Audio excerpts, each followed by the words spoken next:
What's up, freak bitches, wherever you may be, however you may be watching? Thank you for giving us just a little bit of your time. Whole lot to go into today, a whole lot of movie trailers to talk about, and a big spoiler review to go over. We're back into the horror season, deep into it now. That makes Jeremy very, very happy. This is his home time, his favorite time of the year. But to talk with me about all this stuff today is my hetero life mate, Jeremy Woolner. What's going on with you today, brother?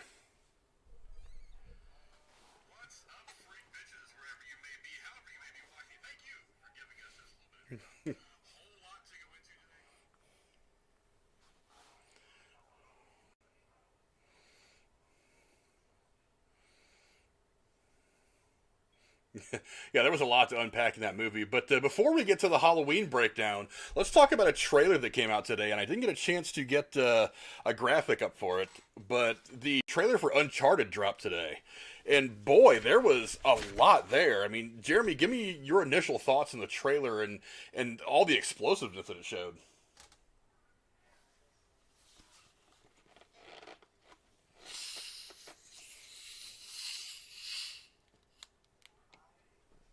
Ah. I have no. You good? Yeah, no, we're good. Okay. That same old problem that I have of when I click to turn your audio on, apparently it doesn't click the right way. But go ahead. Okay. Just don't want anybody to miss what I'm going to say. Well, maybe I do because I want Tom Holland to hear me say this. I hope you're not watching. No, this is no offense to Tom Holland. I don't know if it's a problem, but my thing is he always looks like he's fucking 15 years old. No, I understand that because I also always look that way. I'm just like, I don't know. We know what Nathan Drake looks like. He kind of looks not grizzled, but he's kind of like an older looking dude. I'm not saying he is older, but like, I don't know. I'm not mad that it's him. I mean, it's Spider-Man. I know he can do stunts like a motherfucker. And with this kind of series, it's basically a male version of like Tomb Raider / Indiana Jones. So in that respect, I mean, holy shit! I had to watch it a few times. Just my initial holy shit. We have something now. To try to break it down a little bit, it doesn't look bad. My only question is this going to be something based off one of the games, kind of like Tomb Raider was based off the reboot game? Or is it like Assassin's Creed, where it's like something within that universe, but it's a different adventure within like Nathan Drake's whole escapade? But I was shocked by Antonio Banderas. Like, I'm not mad about that. I don't even care. He could just fuck off for the whole movie, and I'd still be happy he's there. And of course, you got Marky Mark as Sully, so that's fun. And wait, hold on. And did you notice, Frank? You'll know because I had to look again. That girl in it, that was that fucking girl from The Walking Deceased. Did you fucking notice that? I did not, actually. It took me a second. I'm like, where have I seen? Oh my god! You know what? I actually went and looked at her IMDb thing and just must have missed it because I thought she was somebody else. I think that's her. I thought she was the girl from Aladdin at first. It was in Aladdin and the Power Rangers movie, the one that was actually decent. I thought it was her at first, but it wasn't. I went back and looked, and she's been in she's been in some things. She was in a couple episodes of the Mindy Kaling show, The Mindy Project, and some other stuff. So she's definitely up and coming. But just her in the trailer, I really liked the way she felt in the trailer. The way you felt to see her in all that. I think she was Brooklyn in that movie. I was like, damn, hey, you know what a fucking way to go off. Like I said, you got Marky Mark and Spider-Man and Antonio Banderas, and you're in a pretty well liked, received, respected video game franchise now made into a movie. So, kind of makes sense that it's because it's Sony, and that's probably why they have Tom Holland because Spider-Man. But yeah, I'm excited. Yeah, what really jumped out about it to me, it's like, for one, I really liked the chemistry between Tom Holland and Mark Wahlberg. I was kind of worried about that when I first heard they were going to be in the movie. I heard the characters they were going to be playing. But they really kind of like smoothed that over, like in the very first scene of the trailer where he's like, "Aren't you young to be a bartender?" And he says, "Aren't you a little old to be at prom?" And it's like that playful kind of chemistry. I was like, okay, that works. And if that's what this is going to be between these two characters, I'm okay with it. Establish it now, what it's going to be. A bit of an odd pairing, but still both wanting the same thing. I was totally about that. I was totally with that. It works. The one thing also jumped out at me is that scene with Holland falling out of the back of the plane. Dude, that was all I'm seeing is that bullshit from Black Widow. Like, yeah. Well, no, I didn't even mind that scene in Black Widow, but what I kind of saw, I kind of looked at it the way that I looked at some of that Tom Cruise shit from Mission Impossible. Yes. Now, it's not practical. He's not actually falling out of a freaking airplane trying to. I was like, that's the cargo things. That's the video game. Like, that's the video game bullshit aspect of this. Probably that was like a level where he's jumping across the crates like fucking Super Mario or some shit. Yeah, I thought to myself, I was like, that's a really cool visual for this movie. I really dug it. I thought it was awesome. And there was bits of comedy in there as well that Tom Holland is kind of good at. Mm-hmm. But, mostly what I was thinking when this thing was over is I was like, could this finally be because it looked good. Yeah. I mean, because we haven't had a real great adventure movie since Indiana Jones and the Last Crusade. There hasn't that swashbuckling, adventurous treasure hunting. I mean, Nicolas Cage in National Treasure. I really, really love those movies. No bullshit. Oh, yeah. I think those movies are great. But I mean, other than that, there really hasn't been a treasure hunt adventure story like this since the 80s. That's like the genre itself has kind of fallen out of favor for other things. But I was looking at it, I was like, this. I mean, aside from the fact that it's a video game movie, it looks like it's a fun adventure movie. Yeah, even if you that's the nice thing is like, even if you don't know anything about the video games, like it doesn't feel like it's holding your hand, but it feels like it can still explain it to you enough that, you could watch it not having played the games maybe, or at least kind of what the deal is, and still have fun with it, still get something good out of it. Like I showed, Assassin's Creed to my mom, like she's never played the games, but I'm like, well, you get the point. It's a not cult, but like a group of guys that are just in the shadows, kind of chess piecing history with these Templars, and that's the whole deal. Yeah, and you brought up already the cast. I mean, Tom Holland and Mark Wahlberg; those guys are A-listers. Mm-hmm. Holland especially, he's just hitting his prime. And then Sophia Ali again, and then Antonio Banderas. I saw him in there, and I was like, okay, you've got one of the Latin kings of acting. That immediately steps things up because he has this weird elegance. I know it's not, generally speaking, people's favorite Antonio Banderas movie, but the Zorro movies that he did were fucking great. I love those. He played. I mean, he has a certain sense of like dignity and swagger to him that you would believe that he is some kind of a duke or some kind of elegant rich person. Mm-hmm. But at the same time, he can go be in silly movies like, The Expendables or Spy Kids. Spy Kids. I was thinking Spy Kids. Yeah, he's still awesome in that. Yeah, he's got that kind of range, but he does have that kind of swagger to him that I really like in roles like this. So yeah, I was overall very, very impressed with this trailer. I mean, I was kind of reserving my excitement. I was like, it's because no matter how good this looks, it's a video game movie. It's a movie based in a video game IP, and they historically, for various reasons, they just have not done well. And some have been good. I mean, I think we all liked, for the most part, the newer Mortal Kombat that came out, and then the first Mortal Kombat is kind of a campy amusement thing. You don't really take it seriously. That's why people like it. But I mean, it seems like it's either going to be decent enough to where you don't hate it, or it's going to be the original Mario Brothers from like 1990. Which was a travesty. There's never really anything that kind of blows it away. This felt to me, watching the trailer, like it can blow that away. I think the other thing that's nice about this is it's kind of like it's a video game, but I'm like, this is more of a, I guess, somewhat grounded in reality type of thing. That like this is something you could make a movie out of, even if you didn't know it was a video game. Like if this wasn't a video game, you could, like Indiana Jones. That's kind of, like I said, that's what it is. It's like a male Lara Croft version, like Indiana Jones type thing.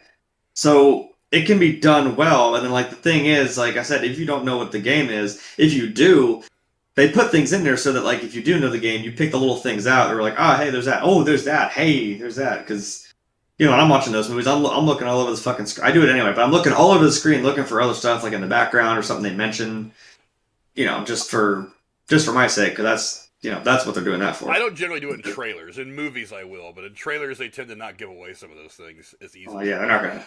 But I mean, you brought it up earlier. What are they gonna do? Is this gonna be a direct adaptation of one of the game storylines, or are they gonna do what Marvel tends to do? Are they just going to cherry pick some things from this entire series of video games and create this newer story around it that kind of runs parallel, but is still different than what we got in the video games? Either. I mean, yeah, right now, I generally, First look, I don't care. I really like the trailer and I'm into it. I'm all for it. But that's just my initial thoughts on the Uncharted trailer, and definitely go check it out. It's on YouTube somewhere. It dropped sometime this afternoon.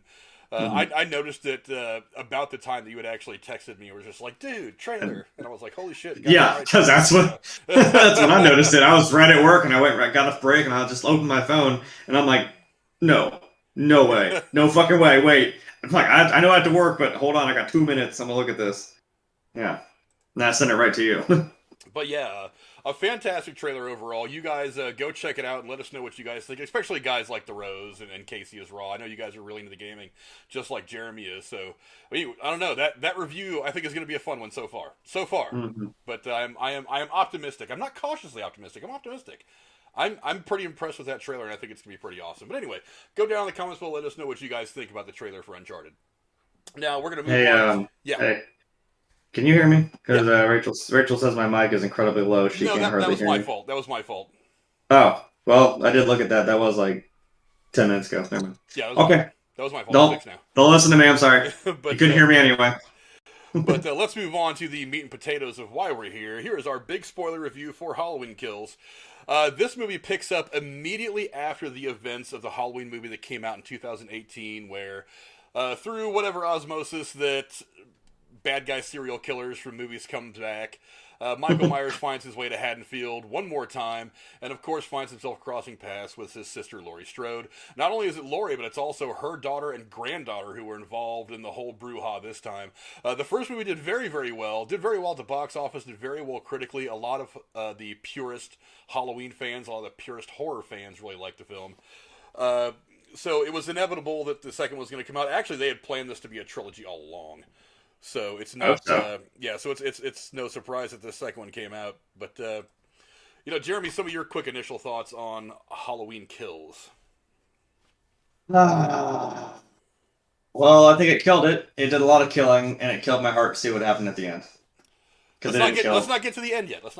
I didn't say anything. I didn't spoil anything. It's I know. A spoiler review. I know, because remember, again, I'll remind you guys, we don't hold back on the main show. It's spoiler. But I mean, let's take it. I'm not gonna do what I did last week, where I finally was just like, yeah, James Bond died. Yeah. The first thing out of my mouth. No, I'll be nice this time. Hey, the end. Said spoilers. I was not disappointed. I mean, I could watch that trailer 100 fucking times. I probably did. They didn't lie. They were like, yeah, there are more kills in this one, and it was pretty goddamn brutal. They're up in your face about it. And I guess I didn't say this. I'll quote Rachel on this one. This felt like a really because we watched the original, the 2018 one, and then we went to see this one a couple days later.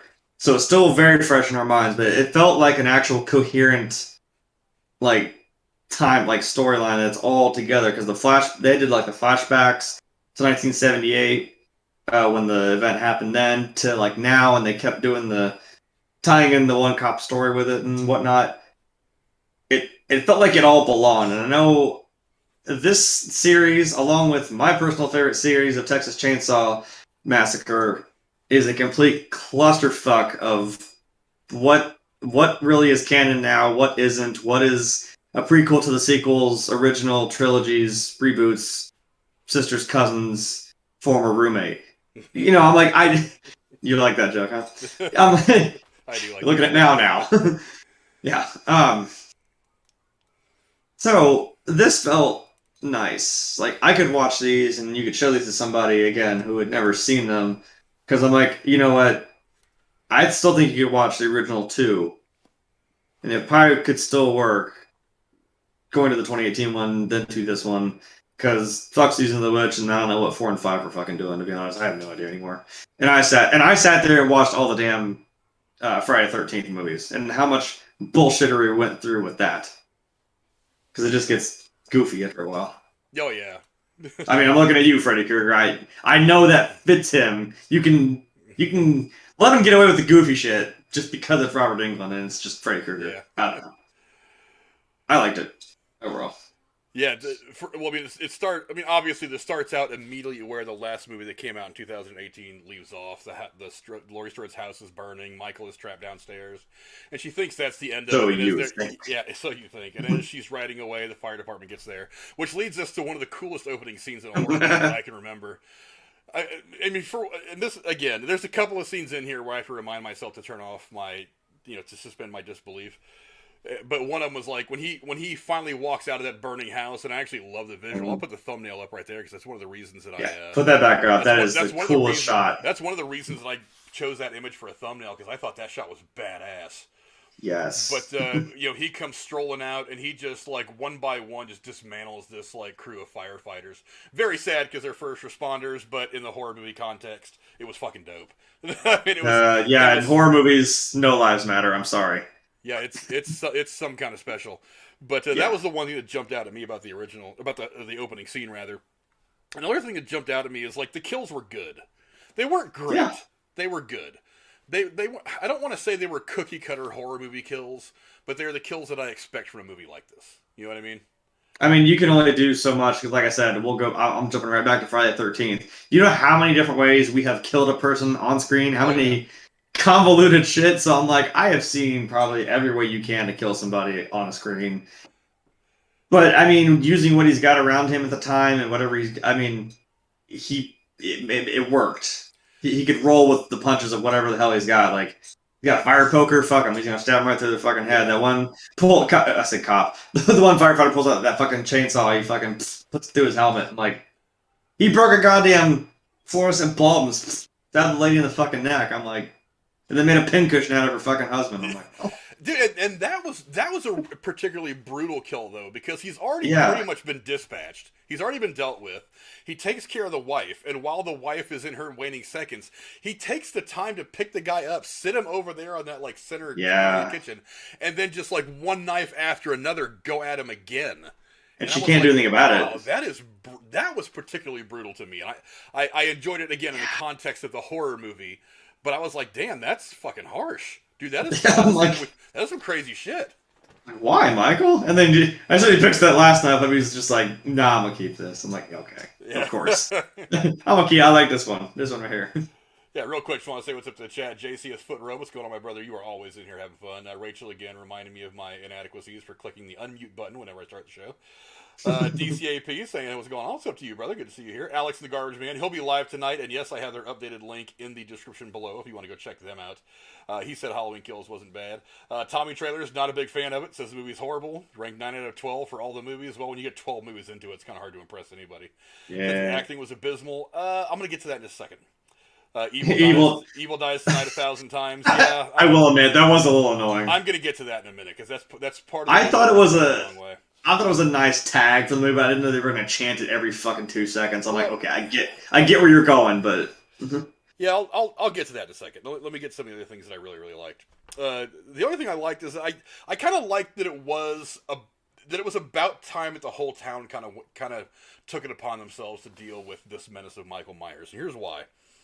The film finally showed how an event, even just the legend of someone like Michael Myers, can impact a community.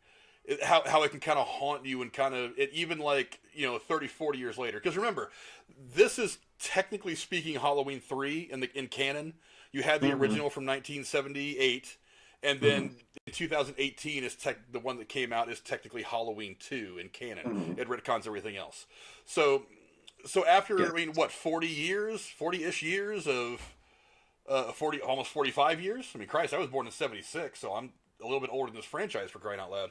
So for 40-something years, this thing has been plaguing the town. It's been this cancer that's on their psyche and doesn't let them go, and it kind of wears everybody out. And a lot of people who are important in the town now are the ones who dealt with this shit back when they were kids. I mean, you talk about the kid who was trick-or-treating, tripped and fell, and Michael Myers was standing right there in front of him. Lonnie was his name. And Michael Myers is standing right there in front of him. I mean, that would scar most people, I would imagine, especially if you're aware of what's going on at the time. But I mean, the way that it had this impact on everybody in the town, I actually thought that was a really interesting thing to play into. And that kind of thing can linger. Now, that brings us to the social commentary of it all. which at first I was kind of into it. Again, it was like I kind of like the idea of the entire town kind of finally saying, you know what, we're not going to let this thing haunt us anymore. We're going to go deal with this fucking thing and move forward. And I was like, I get that. That's fine. My problem was, and this is where the movie kind of runs off the rails for me a little bit, is it kind of overruns the second half of the film. It's like, because there were some scenes, that dialogue between Jamie Lee Curtis and Will Patton's character in the hospital is great stuff.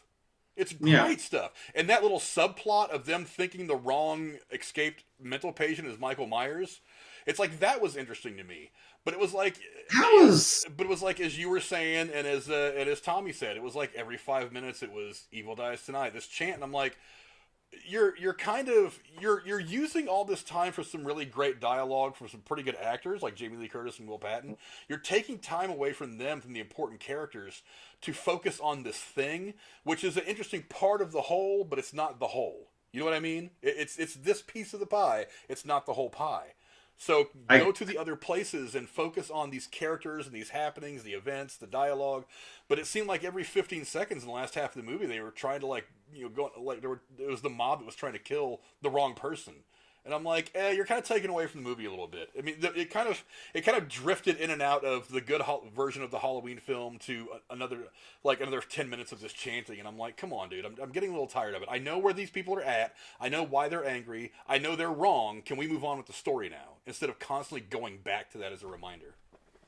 Yeah, I know that was kind of the boiling over point, and I know it's a mob mentality thing, and then they have this one goal in mind, which, I mean, if you want the poster child for it, look, I'm on the fence about it. Like, I like Tommy's character a lot. I mean, I didn't think the guy his acting was bad. He felt, like, when he would say something, I could feel it. Like, I felt like, he meant, like, hey, and it seemed like he had his shit together. Like, all right, we're gonna fucking stop this dude. If we want to do this, we're gonna do this. If not, I mean, just stay home. He wanted to fucking end this shit too, because he had a first-hand experience with Michael Myers as well. So I get it, and then I'm like, I know this is kind of a plot of, well, you guys are going after the wrong person, and then Judy Greer's character is kind of getting like shut out because I'm like, she's one voice, she can't stop everybody, and they're hell bent on stopping him, because like you said, this is something that's been on their mind for the last 40 years. So if they have their chance, they're gonna. I mean, again, it's a mob mentality, and they're gonna go fucking kill this guy. And I don't know. I think that was the part that kind of not took me out of the movie, but with the escaped patient, I was like, this poor guy has nothing to do with it. And I'm kind of like, well, where did this come from? I mean, I might kind of thought like, why, like you said, why are we kind of doing this? Because like we're bouncing back and forth between Jamie Lee Curtis and Will Patton in the hospital room to them chasing this guy down the hallway, and I was kind of like, I know where this is going probably, and this is about to be really fucked. And sure enough, he fucking jumps out of the window. I'm like, if you look at that, that's just kind of sad. This guy had nothing to do with it, and this fucking town, basically kind of pushed it, literally and figuratively pushed this guy over the edge. Boom, splat. Yeah, literally and figuratively. Literally was the best part. That was another death in the movie that I thought was particularly gruesome. I was like, Jesus Christ. Oh yeah. But I mean, smack that fucking ground. Yeah, it was also a really sad part. I mean, like I said, I get the social commentary, the mob mentality that the entire country has been going through for the last, probably 6-7 years. I get it. I get it. But I mean, I didn't want it to be so significant through the second half of the film, because like from the late in the second act, pretty much all the way to the rest of the movie, when you're supposed to be running towards this ending of Michael Myers doing whatever you got to do to deal with him, it seems like you spent last half of the movie on this protest, and it's like, I don't want to watch them chanting and screaming and just being mad. It was one thing to have them try to act and do something.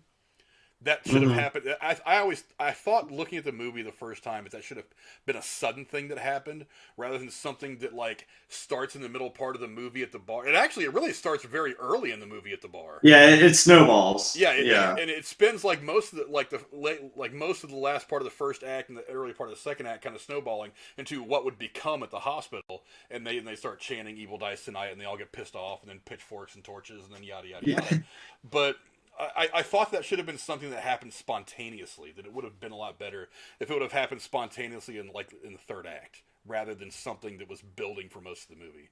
You're a movie person. I just sat there and laughed to myself. You know what it fucking reminded me of? As they're just going up the fucking stair, like just constantly like going up the stairs chanting "Evil Dies Tonight." It fucking reminds me. It reminds me of the end of the Blues Brothers, where all those guys, all those cops, are just running up the stair. That's what it reminded me of. They're just running up the stairs like for fucking ever, just trying to get to these two guys. I don't think they were chanting anything though. No, they were just, I think, screaming or just yelling, just up the stairs the whole fucking time. Yeah, Alex. Just in some. Yeah, Alex. Okay, Alex in the Garbage Man in the chat says that Evil Dies Tonight points to a great example of crowd psychology that we see today. Exactly, and I got that that's why they put it into the movie, and it was an interesting subplot. But it was supposed to. But I think it should have been a subplot and not something that just kind of ran over the last half of the film. I just thought it was too much late in the movie, but whatever. That's just my thoughts on that whole thing. But I mean, to get back to some of the things I do like about the film, one is how crazy was that fucking ending. I was like, if we're gonna get to like what it should have gotten to was, it kind of mirrored like when he came out. Yeah. And all those cops in '78, when all those cops had their guns drawn on them, just stood there. I'm like, yeah, because what are you gonna do? Mm-hmm. I mean, I kind of thought for a second. I'm like, wait, is this like the firefighter scene? Is he about to fucking wreck all their shit? And he didn't. So I'm like, okay, all right, fair enough. I'm like, well, then again, I'm like, they do it to catch him, put him in Smith's Grove for like 40 years. I'm like, okay. And then it mirrored that, like that was cool. The mask is on the ground, the lights come on, and the whole fucking town just zoom, closes in on him. I was like, okay, sweet. Okay, and then can we do the big spoiler now that probably pissed everyone off and myself? Well, let's get to how it works out with the mob first.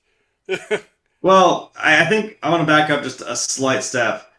Lonnie goes into. I think that's the hilarious thing. Is remember, like in the original movie, Lonnie goes into the thing, and Loomis, who has to be a dick at least a little bit, he's like, "Hey, Lonnie, get your ass away from there."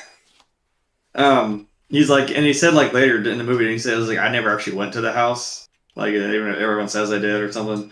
And I'm like, "Man, you finally went in the house and you fucking died there with your son. That sucks." However, they finally get out there, and this is the thing. I like I said, I was feeling Tommy's whole like, all right, let's fucking stop this guy, let's do this. But in the back of my head, I'm like, you can't kill Michael Myers. I don't think you can kill evil. Like, this guy is pure. I know that's the suspension of disbelief that I'm like, that's the weird, slight supernatural element to it where I'm like, I don't think you can kill him. I think that's kind of the point. Maybe there's some way to do it. I don't know. It's like Jason Voorhees. You take his mask off, you show him his mom's sweater, and he's just like, oh no. I don't know. Hack his head off. I don't know how it works. I just remembered there was another picture I wanted to put in here about when we talk about the DC stuff later. But yeah, I get what you're saying. I can keep rambling on if you want to find it. Oh, keep rambling. I'm doing just fine. Okay. Rambling. If you got more to say, keep going. Oh, I kind of do. So it was nice to. I was sitting there holding my breath a little bit because I'm like, once they're just beating the shit out of him, they're all fucking hitting him with the baseball bats and they're fucking throwing everything at this guy. And then I'm kind of like, he's laying on the ground. I'm like, so you gonna get up? Like, it kind of felt like the whole, like one of my favorite fucking parts of Friday the 13th is that the boxer just beats the shit out of Jason to no end. And he's just like, all right, give me what you got, asshole. And just one swift uppercut takes his head right into the dumpster. Best kill of the series. You can fight me. That's what I was expecting. And then that kind of happened. I'm like, yep, now he's going to fucking murder all of you. My favorite Jason kill was always when he puts the two girls in the sleeping bag and just beats them up against a tree. that is actually Kane Hodder's fucking favorult kill too. That is one of my favorite kills ever in horror movies. That is a very good one. But I want to get to the thing. I didn't. Okay. Go ahead. I think now's a good time since we've talked about the whole crazy mob and all that. I guess I didn't expect that. I think the thing that kind of upset me a little bit, which, I mean, back me if I'm wrong here, it's nice that they put all the original people from the 78 movie into this one, like Tommy, Lindsay, the nurse, which was kind of cool, the nurse that was with Loomis, and I didn't say Lonnie yet. So that was cool, but I'm like, did they not all end up dying by the end? I think, which is kind of wild. I was like, damn, you just killed off everybody in the OG cast except for obviously Jamie Lee Curtis. The one girl who survived the whole incident at the park, did she end up dying?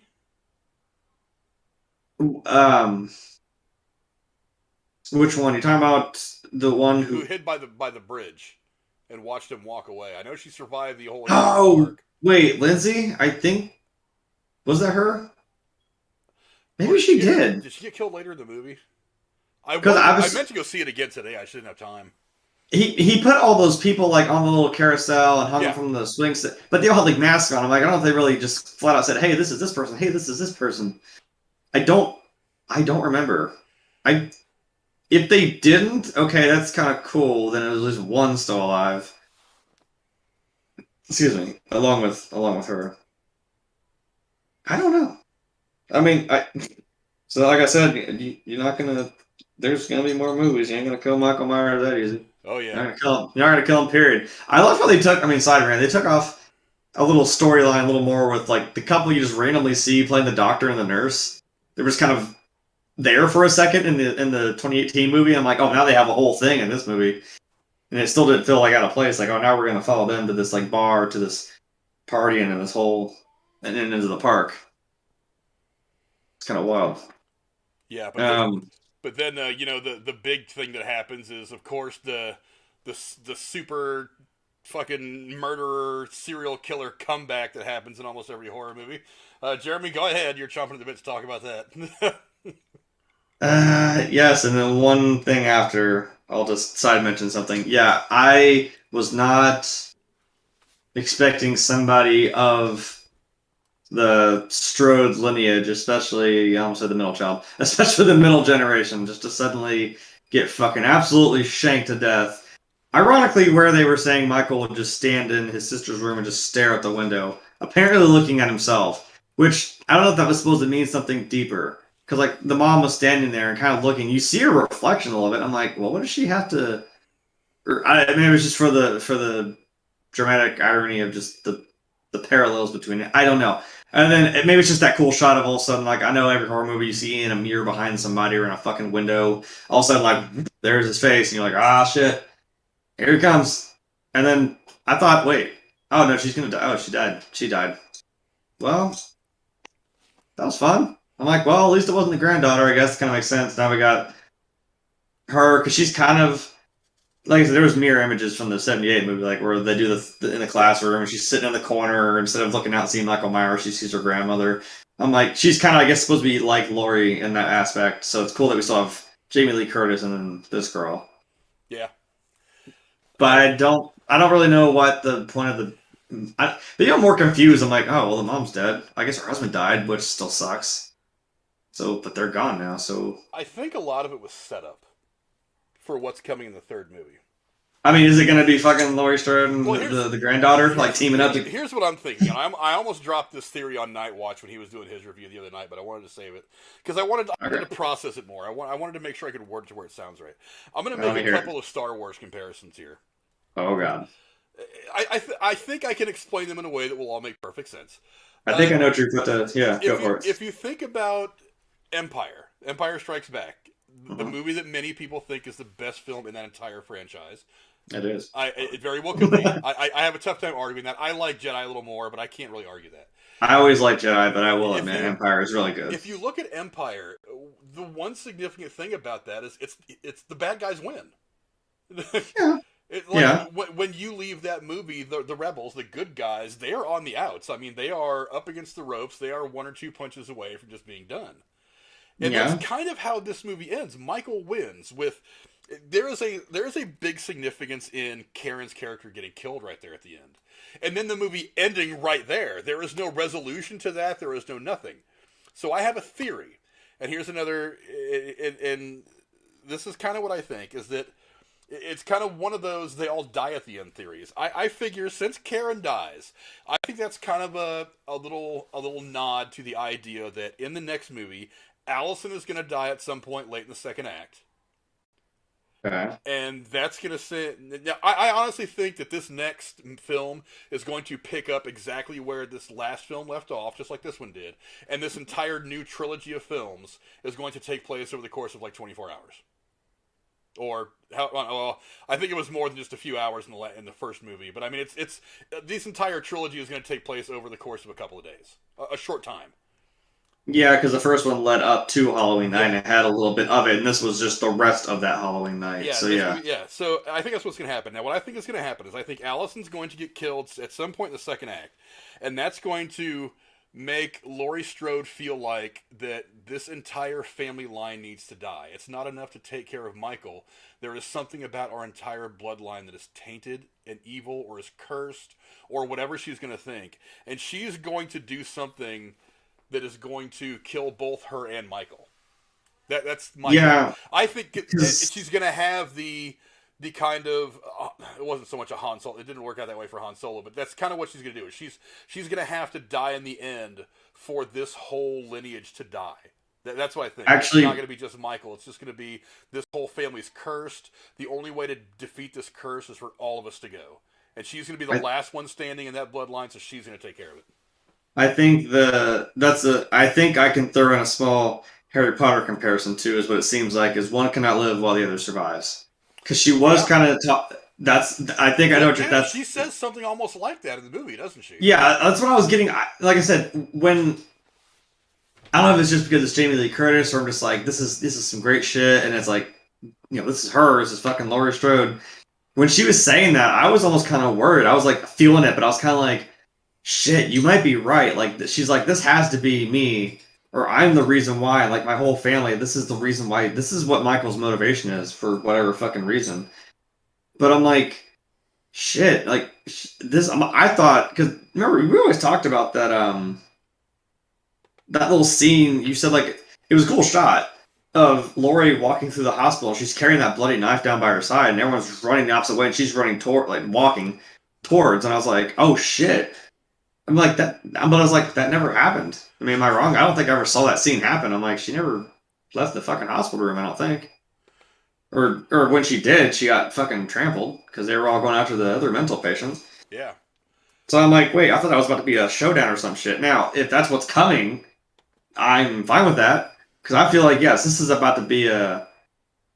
I feel like you're right. It's going to come down to the two of them. It's going to be Michael and Laurie. And it's about to be some fucking wild shit, and it might have to be the both of them end up dying for this whole thing to end. Yeah, I really feel like that's kind of where this whole thing's gonna go. Yeah, because it makes sense. Yeah, they're still tied in a weird way. Yeah, they're still tied together in a weird way. Yeah, did you like Halloween Kills? Yes, I liked it. I will vote. 100%. Boom. Close the polls. Yeah, there you go. I mean, overall, I liked the film. I thought it was good. But yeah, I think that's an interesting way to. I think it's an interesting way to end it all. And one of the things I have liked about this most recent series is it's a Blumhouse stuff, and Blumhouse is almost single-handedly. Love Blumhouse. Blumhouse has almost single-handedly resuscitated the horror genre because it was just dead for a long time. I mean, yeah, you get the occasional movie that would kind of pop in. But it's like because for a while in the 70s and 80s, like horror was one of the big genres. It's like everybody was going out to see the horror movies. Nowadays, it seems like the only decent horror films that are worth watching, well, for the longest time, the only decent horror films worth watching were independent films. And they weren't getting a lot of they didn't have a lot of the marketing. They didn't have the money to put behind it all. Not a lot of big names were involved. Some of them, were kind of big, but I mean, most of the actors don't want to do them. They don't want to be seen doing horror movies because they seem to be like yesterday's genre. It's like westerns. It's like they used to be big, but now they're not. Yeah. But yeah, I'm really glad that Blumhouse is putting together some great horror movies again. I think it's been awesome. Yeah, I can't speak enough. Like Blumhouse has become one of my new favorite things. Like Jason Blum, I fucking love you to death because it doesn't feel like it's gone. Like you said, it's been weirdly revitalized, and if your name's attached to it. I trust it. I know I'm going to love it. And I'm trying to remember, is it Crypt? No, not Crypt TV. Is it Crypt TV? What's the one on like fucking YouTube? I don't know. There's a couple of different channels out. They have like that one Chiller channel. Yeah. Like all horror movies. There's one that does their own. They do like little short horror films, or they have some that little short ones that connect together. I want to say that's what it's called, and it's gonna. I apologize if I'm fucking it up. If that's not what it is, but yeah, that's one of them that it does some really cool shit that I like to watch. So, some of them do interconnect and are like a little storyline. Yeah, but I might have to look for it. Well, you go look for it real quick. And while he's doing that, I'll give you some of my kind of final thoughts. Yeah, I really liked it. I thought it was a good movie. As I try to bring my thing back up, I thought it was a really good movie. Again, kind of the last half gets a little run over with the social commentary. If they had done that, I would have been a little bit happier. But I mean, I can't really gripe too much. I thought I know that who was it? I think Tommy Trailers was in there saying earlier that the acting wasn't that great. Well, for one, it's a horror movie. I mean, you don't really need the acting to be top notch. I mean, if you think about it, if you go back to something like the original Friday the 13th, or you go back to the original Nightmare on Elm Street, the acting there was not top shelf. I mean, some of those guys may have gone on to be big stars, like Kevin Bacon from the first Friday the 13th, and Johnny Depp and some other people from the original Nightmare on Elm Street. But it's like, they weren't great actors at the time. They were still very young. And very hey, man. Texas Chainsaw, you had Renee Zellweger, Viggo Mortensen, and fucking, believe it or not, Matthew McConaughey in some of those movies. And yeah, well, you heard me right. Yeah. They're in those movies. I didn't say it was good, but they're in those movies. Yeah, but, I mean, overall, it's, like I said, I'm going to compare it to Empire. It's that one where it feels like the bad guys are winning at the end, and it's all going to lead into this final push by the survivors, by the final girl, who in this case, again, is Laurie Strode. And it's going to come down to that. And I think it's going to be an interesting ending. I just want the ending to fit. It doesn't need to be special. It just needs to fit. It needs to fit into these films. And I'll be very, very happy. Yeah, I think this is definitely a 3-part act. This is definitely the down and out, and then it's about to roller coaster right back up, and it's going to... I do love the fact that it's like they didn't play around with the idea that is he alive or isn't he. It's like you leave at the end of the last movie and it's like the house is burning, but it's that whole thing you got to think about when you watch a horror movie is he really dead? I didn't see a dead body. I didn't see a coroner putting him in the bag in the back of the coroner's wagon, taking him off to the morgue, which they actually did that in this series at one point. It didn't matter. He woke up anyway. Kept wrecking fools. But yeah. But I like the fact that they were just like, dude, there's another movie coming, and we're gonna blow this whole fucking thing up, and it's gonna be a big extravaganza, and we're gonna end our version of this thing. And whether they do it again in 10 years, which they probably will, because this character is always gonna be a cell. We'll just take the girl who's playing the granddaughter, and in 40 years we'll make a fucking another movie with her. Yeah, we'll retcon the fact that she'll die in the next one. Right. And just pretend that she was brought back to life by some miracle drug or some shit. I don't know. But anyway, it is Crypt TV. I was right on YouTube. Check them out. Not sponsored, not trying to. Unplug them, but they got some cool shit. If you like these well done like little horror movies, kind of like how Blumhouse does. We'll check that shit out. Sith Nig in the chat says, Jamie Lee Curtis stated in an interview that fans are going to be pissed off at Halloween Ends. What could that mean? You know what? I think that means she dies. But why would you be pissed? Like I said, because I felt like wants to see the last girl die. I know, but I was but when she was saying it, you're kind of already getting that build up in your mind where you think, because she says like, almost like she's accepting it, like she knows deep down, like, this might have to come down to me. And it's going to have to be me and him, and one of us, if not both of us, is going to die. And I'm like, I can kind of accept that, and I'm like, I know I don't want to see that. It sucks, but I'm like, that may... I don't know. Do you ever want it to end? No. Like you said, we can reboot the series again, I don't know, or retcon some shit in 40 years again. Well, who knows? The ending that would piss me off is if Laurie dies... and it leaves it open for another sequel. That would annoy the shit out of me. Because for one, like you said, one cannot exist without the other. Laurie and Michael kind of have to be against each other. But if Laurie ends up dying and it ends up being her granddaughter that kind of has to either make the decision to kill herself and him at the same time, or that is left having to deal with him. That doesn't fit. It seems to me like whatever happens at the end of the next movie has to be Laurie versus Michael. That those two things have to come together to really finalize this thing, to be the real conclusion. So I mean, I think she thinks we're going to be pissed off because her character dies. Nobody wants to see her die. I don't want to see her die. I would love to see her chop his head off, stand there like Captain Morgan with her foot on his chest, with her hands on her hips, like, "Ha motherfucker, I finally got you." I would be happy to see that, but I really do think they're both going to go in the end. Well, I was going to say, you mean just like an H2O, but then that got retconned, so whatever. Absolutely. And look at Sith Negan dropping a bomb on us again. What is up, my brother? Trying to show some love to support the channel. Thank you very much, Sith. You are badass. Yeah, and you're breathtaking. I just need the Keanu. I just need that just so I can do that to people. I do need to set up some actual donation gifts and stup on here. I haven't gotten around to doing it yet. Let's start streaming. I need to just have Keanu doing that. Like, if you give me money, just you're breathtaking. I don't know. I need to have fucking, what is it? I'll make a mind. And I love you, random citizen. That's all I need. I need that clip from Venom. It's just thank you, one person. Yes. I need to get that clip so I can make it a day. Yes. But, yeah, so, and thanks again, Sith Negan. He said he just want to show some love and support the channel. Thank you very much. And if you guys want to do the same thing and have your stuff pop up to support the channel, you can see right there at the bottom of the screen, support the channel by donating at the Stream Elements link in the description. Do that if you'd like. But again, I mean, just some final thoughts. I thought overall it was a really good movie. It's a great setup for whatever's coming next. And I don't think we're going to be pissed off. I think if that ending is like that and she dies and he dies and this is a finality of all this, I think that ending's going to fit beautifully, especially with the way this movie ended. I think they were setting us up for the big shock by Karen dying right there at the end. Yeah, and if it's called Halloween Ends, I'm I feel like that sounds kind of, it's got some finality to it. This might come down to like you said, it's going to be a final showdown between, because I was hoping that might happen in this movie. That might be what it's leading up to. Well, no, I knew that Blumhouse was planning this as a trilogy. It was going to be Halloween, Halloween Kills, and then another one coming out at some point in the future. Well, technically this is a trilogy now. No, he was talking about a new trilogy. He wanted to do 3 movies. But then the first movie just exists in canon, not necessarily that it's the first.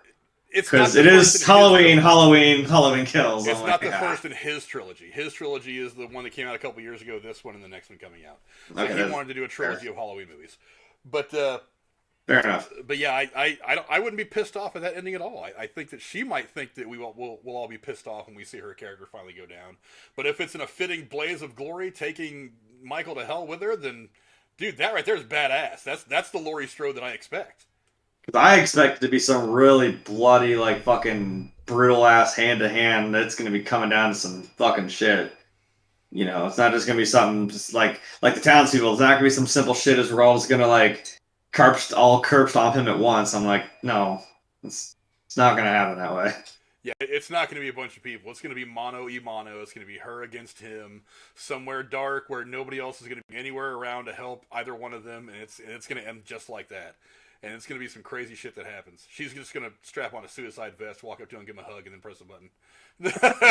Right. That would be awesome. But it wouldn't piss me off to see her die as long as it fits. I think Rachel are going to have to be how old is Michael supposed to be? I'm well, it doesn't matter when you're pure evil. But I'm and he's supposed to be his early 60s by now. I don't think he's that old. How old was he when... Well, hold on. He was his sister in the original movie. 6. He was 6, and then he spent 15 years in Smith's Grove, so he was 21. He was in his early 20s, right? And then you're jumping ahead 40 years, so he's got to be in his fucking early 60s, right? Yeah, around 60, which is, plausible. Yeah. It's plausible. I know plenty. I know Jamie Lee Curtis is in her 70s, so she's technically older. But isn't Laurie probably not too far behind him? Maybe somewhere close. I don't know. Yeah, because I assume she's a high schooler in the original movie, so in her mid-teens, maybe. I don't know.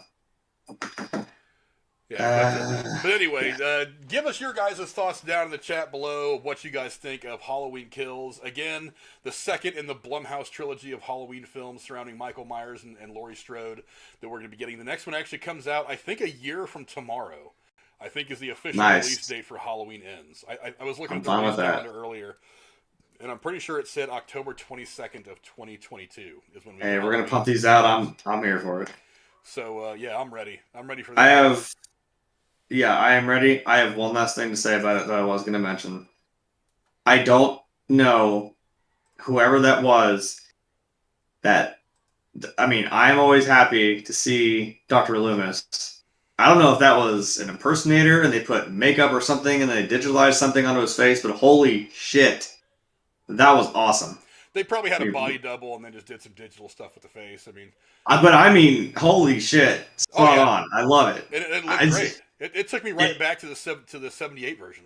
I'm like, it felt like it wasn't out of place. Like it felt like it was.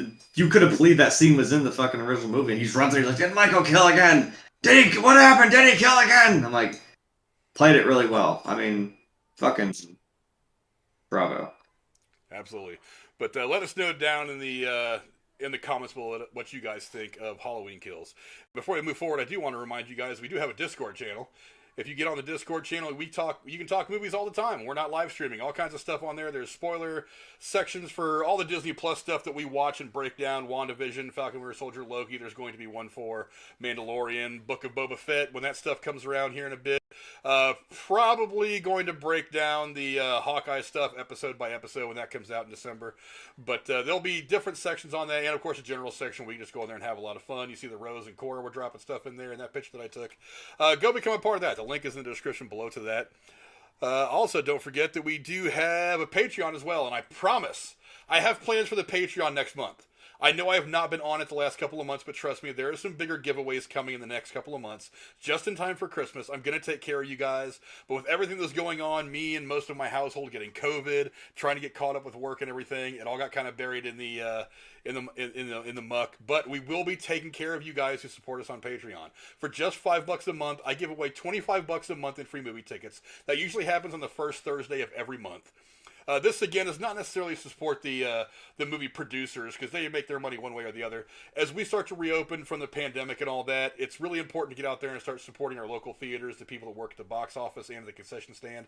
Those people were hurting a lot because their jobs were just non-existent for over a year. So let's get back out there. Let's support our theaters. Let's get those guys going. And let's see, what is next? Next is DC Fandome. Actually, before I get to that, I do want to point out... some new subscribers that I forgot to get to earlier in the show. Why, I have no idea that the Rose Gaming had to resubscribe. Apparently, he unsubscribed and resubscribed is my guess. I mean, I've had the guy on the show before, but hey, thanks, Rose. Glad to have you around. Also, didn't he also forget my fucking name? He also forgot your name. He was calling you Rob. The fuck are you doing, man? He was calling you Rob or some shit. I don't know. Anyway, everybody go give the Rose some hell. The link to his channel is in the description below. If you're a video game guy, he does all kinds of video game stuff, plays a bunch of stuff. So go follow him as well. And welcome to Craig Small, who subscribed to the channel in the last week. We're glad you're here. We hope you come back. You like what you see. And the real Cody, one of the people that came over from the Derailed community. We always see him in the chat over there. Thanks for coming and hanging out with us. But yeah, let's move on to DC Fandome. Dude, Jeremy. Oh boy. For one, I'm not going to talk about the entire event because the entire event was by and large a shit show. It just wasn't very good. They saved all the good stuff for the last half hour of a 4-hour presentation. Well, yeah, you don't come out swinging and blow your whole wad. Well, I mean, they could have spaced it out. I mean, by comparison, like the Disney investor thing that, I don't know if you were on there for that one. I think me and Aaron were on here talking about it. But the Disney investor thing that happened 6 months ago or so, I mean, it was like bam, bam, bam, big thing after big thing after big thing after big thing. Book of Boba Fett. They announced all the new stuff like the Bad Batch and all that stuff. It was just one thing after another, big things. They had some concept art. They had all kinds of visual stuff to show us. Whereas DC was just kind of like, we're going to do all these news flashes that were done by the girl that plays Iris West on the CW show, who I really like her, by the way. I really like her on the show and the character. But, I mean, they weren't even news flashes or pre-recorded crap. I mean, none of it really worked. It's like most of it was garbage until you get to them finally starting to drop some trailers. Now, the first one we're going to talk about, we'll talk about the two most, not unimpressive, but the ones that don't really give us a whole lot. One was Black Adam. Now, let me, hell, I got to go to my main background. I forgot I actually had stuff set up for this stuff. I'm like, we're still looking at Michael and Lori. Yeah, we're still talking about Halloween. But one was Black Yeah. Adam. Now, again, it wasn't more than a teaser. It just shows you one quick scene. You don't even get a good look at Dwayne Johnson in costume. You never get a look at his face. But that scene was pretty intense and pretty badass. You see a couple of spec ops or mercs kind of walk into this chamber, and somehow one of them triggers this thing that brings Black Adam into the room, and he grabs that one guy by the throat, and with whatever magical powers he has, just turns the guy to dust. Like that literally, awesome. he just falls apart, and then his body just turns to dust as he falls down. It was a killer scene. It was a really awesome kill. I thought it was a really cool visual. But, I mean, Jeremy, what were some of your quick thoughts on just that one little teaser of Black Adam? I mean, I saw the little lead up. Whatever I watched, it had like a little intro by Dwayne Johnson.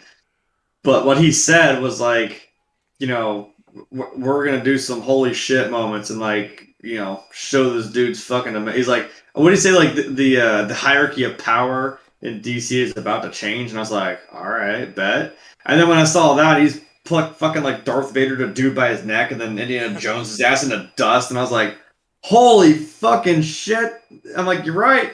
That was pretty fucking cool.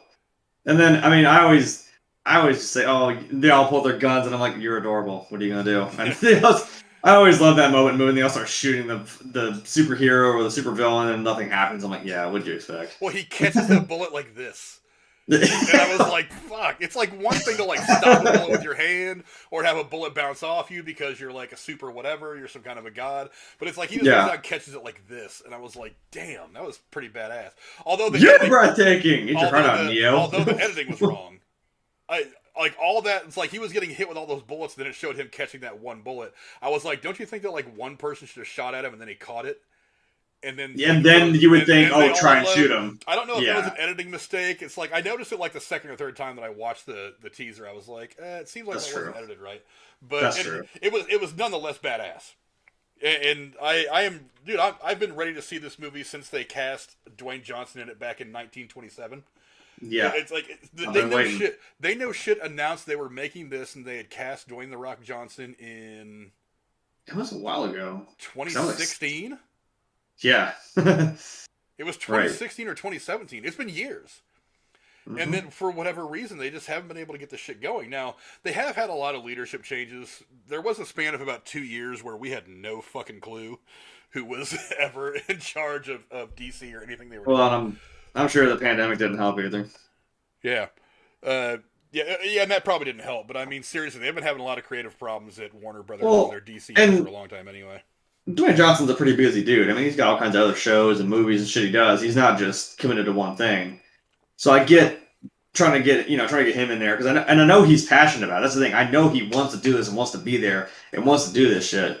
So I'm like, I know he wants to make sure this is done and done right.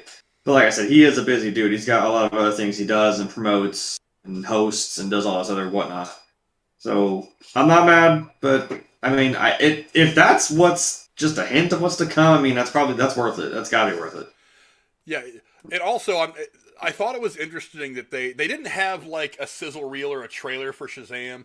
They did play a little bit of like some behind the scenes stuff, like right before they showed this trailer. Yeah, there was a little thing about Shazam too. And these two characters are connected and will at some point come together in this universe. Yes. So I thought it was interesting that they showed that little bit of Shazam behind the scenes. There wasn't much to show. It was about 30 seconds of some stuff. I think they just started actually production of that film in the last like month. So there probably isn't a whole lot of footage to show anyway.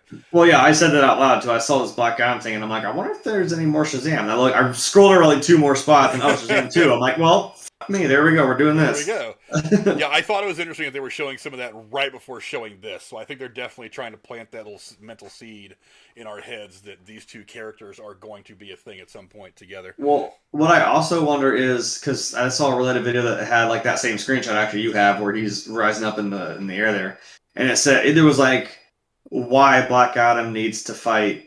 They abbreviated it, but I'm pretty sure they meant the Justice League. I was like, actually, you know what? They didn't show his face because I know they probably couldn't get Henry Cavill even just to come in for a fucking moment. But, at the end of Shazam, Superman exists. He's just all of a sudden there at the last second. You don't see his fucking head, of course. But yeah. I'm like, well, it does exist in this universe, so maybe that might tie in? I don't know. Well, the problem is they have no idea what's going on with Superman. Is Henry Cavill gone? Is he still here? He definitely wants to still play the character, but I mean, yeah, the way that whole thing went sideways with Ben Affleck, it wasn't looking like it was going a whole lot better with Henry Cavill. So, and I saw a thing that said that there was a Justice League 2. I saw that somewhere in a thing. I'm sure I don't think they've officially announced anything yet. I'm sure that that's something they're working on. But because it seems like it was going with Zack Snyder's Justice League. I'm like, did we really? Did we do it? Did we do it, guys? Did we get the middle finger to them? No. Are we going to go with this? Oh, no. Zack Snyder's way gone from the superhero stuff from DC. He said it. DC said it. Warner Brothers said it. He's done. It took a massive. You guys lost a good thing. Oh yeah, you guys fucked that up. I mean, really. It wasn't on solid grounding from the very beginning. I don't want to go too much down this rabbit hole, but the whole concept of their mashed up universe wasn't on solid footing from the get go. It was on really, really weak sand. Mm-hmm. So, and it's their own fault. I think they were trying to be different than Marvel, so they decided instead of just following Marvel's template by doing 3 or 4 movies of individual people and then having a Justice League, we're going to have Superman, and then we're going to be like, okay, instead of a Superman, Man of Steel sequel, we're going to do Batman versus Superman, which wasn't the worst idea in and of itself. But then instead of doing like a Batman movie to establish him, then a Wonder Woman movie, then an Aquaman movie, and then coming together for a Justice League, they were like, okay, right to the mashup, and it's like you haven't established your characters yet. You had Gal Gadot in like 5 minutes of one movie. It's like you haven't really established Ben Affleck as Batman yet. It's like you're still only about 2 steps from establishing Superman. It's like, why are you running right to the championship game when you've barely finished game 2 of the preseason yet? It's like you have to build it step by step. That's what Marvel did, and that's why things worked so well for Marvel. If they would have made Iron Man and then run right to the Avengers, I guarantee that shit would have taken off. We'd have never gotten anything past the first Avengers movie. Yeah. But they just wanted so badly to be different than Marvel. They were trying to get back in the game with Marvel with one swing. I know. Then you feel like you're just living in Marvel's shadow. And I know what people just seem to think that's the only thing that ever exists ever. And I'm like, it doesn't. And you can't sit here can't you just be? It works and it works well.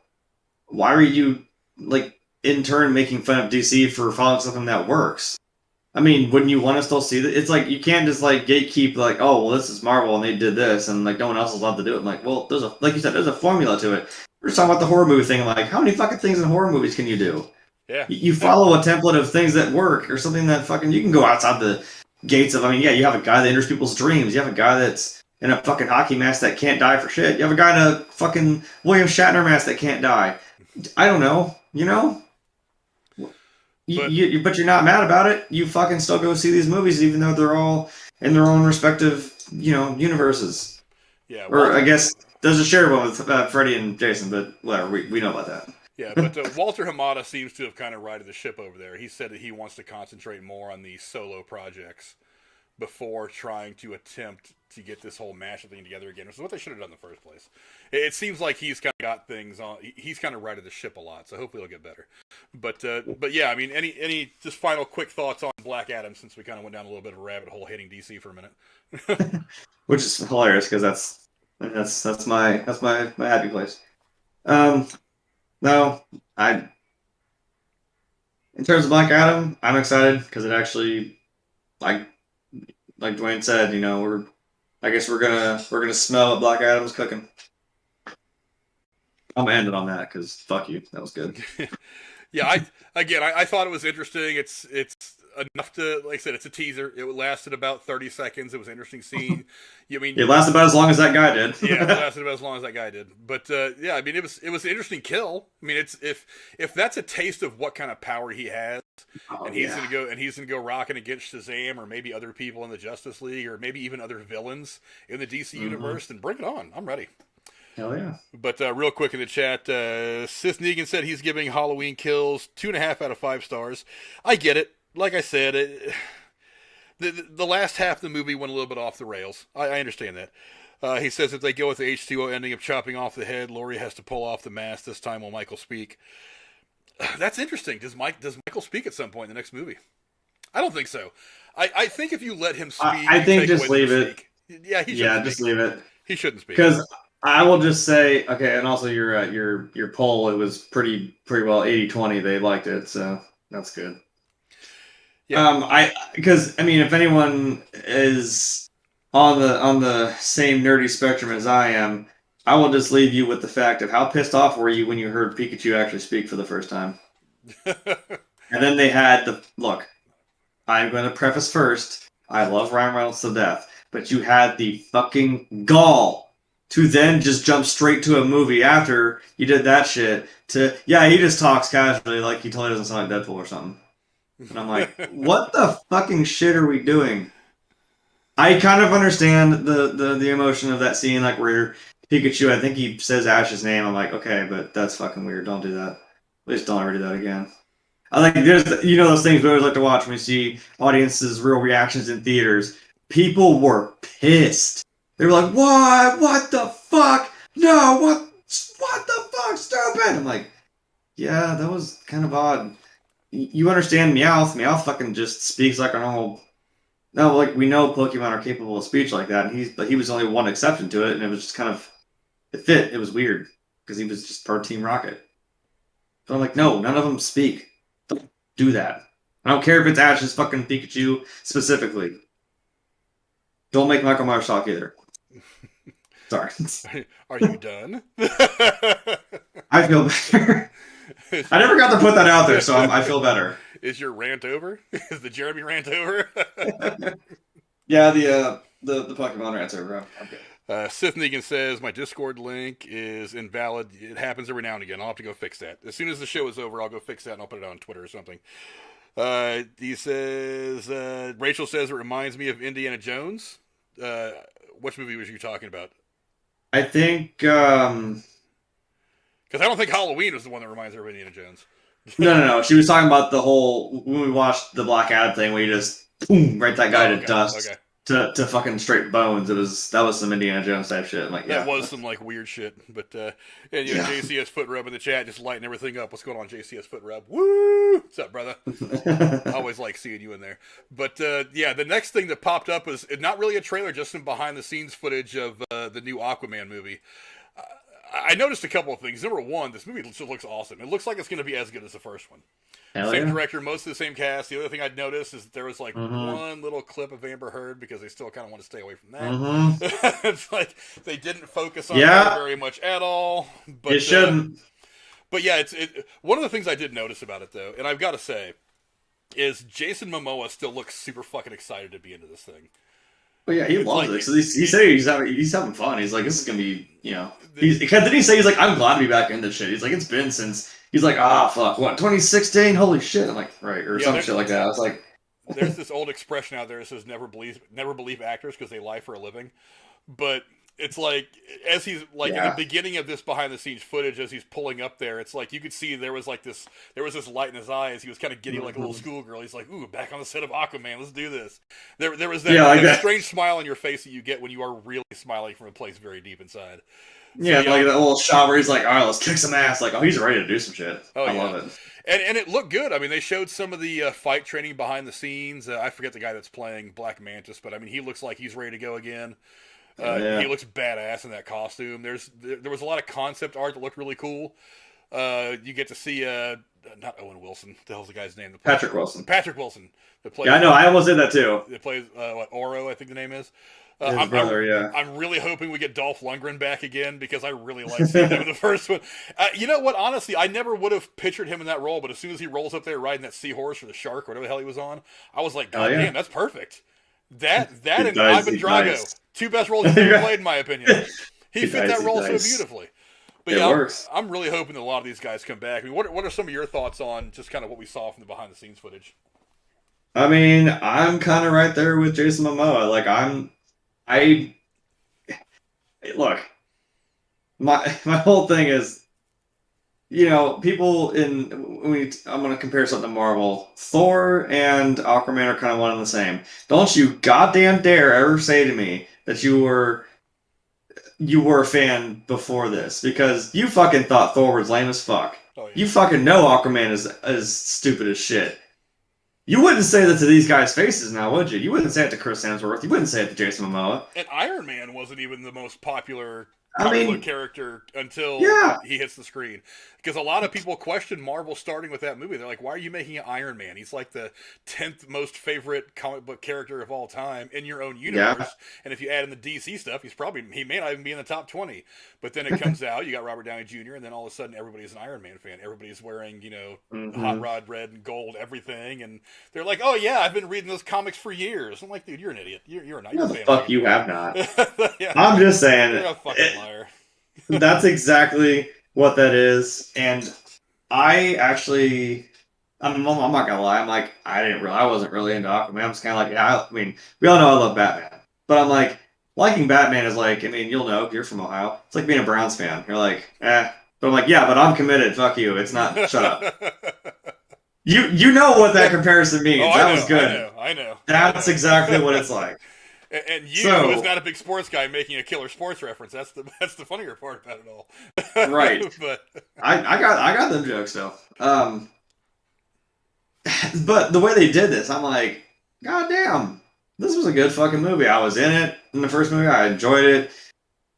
Amber Heard annoyed me for some reason anyway, like before all that shit. So like now it's just gonna equally annoy me even more. Whatever, fucker. But I'm kind of right there with Jason Momoa. I'm fucking excited for this. Like I said, if your own lead actor is that excited to fucking play something like that, I mean, just like I said, just like with Black Adam, like Dwayne Johnson's fucking, he's here for it.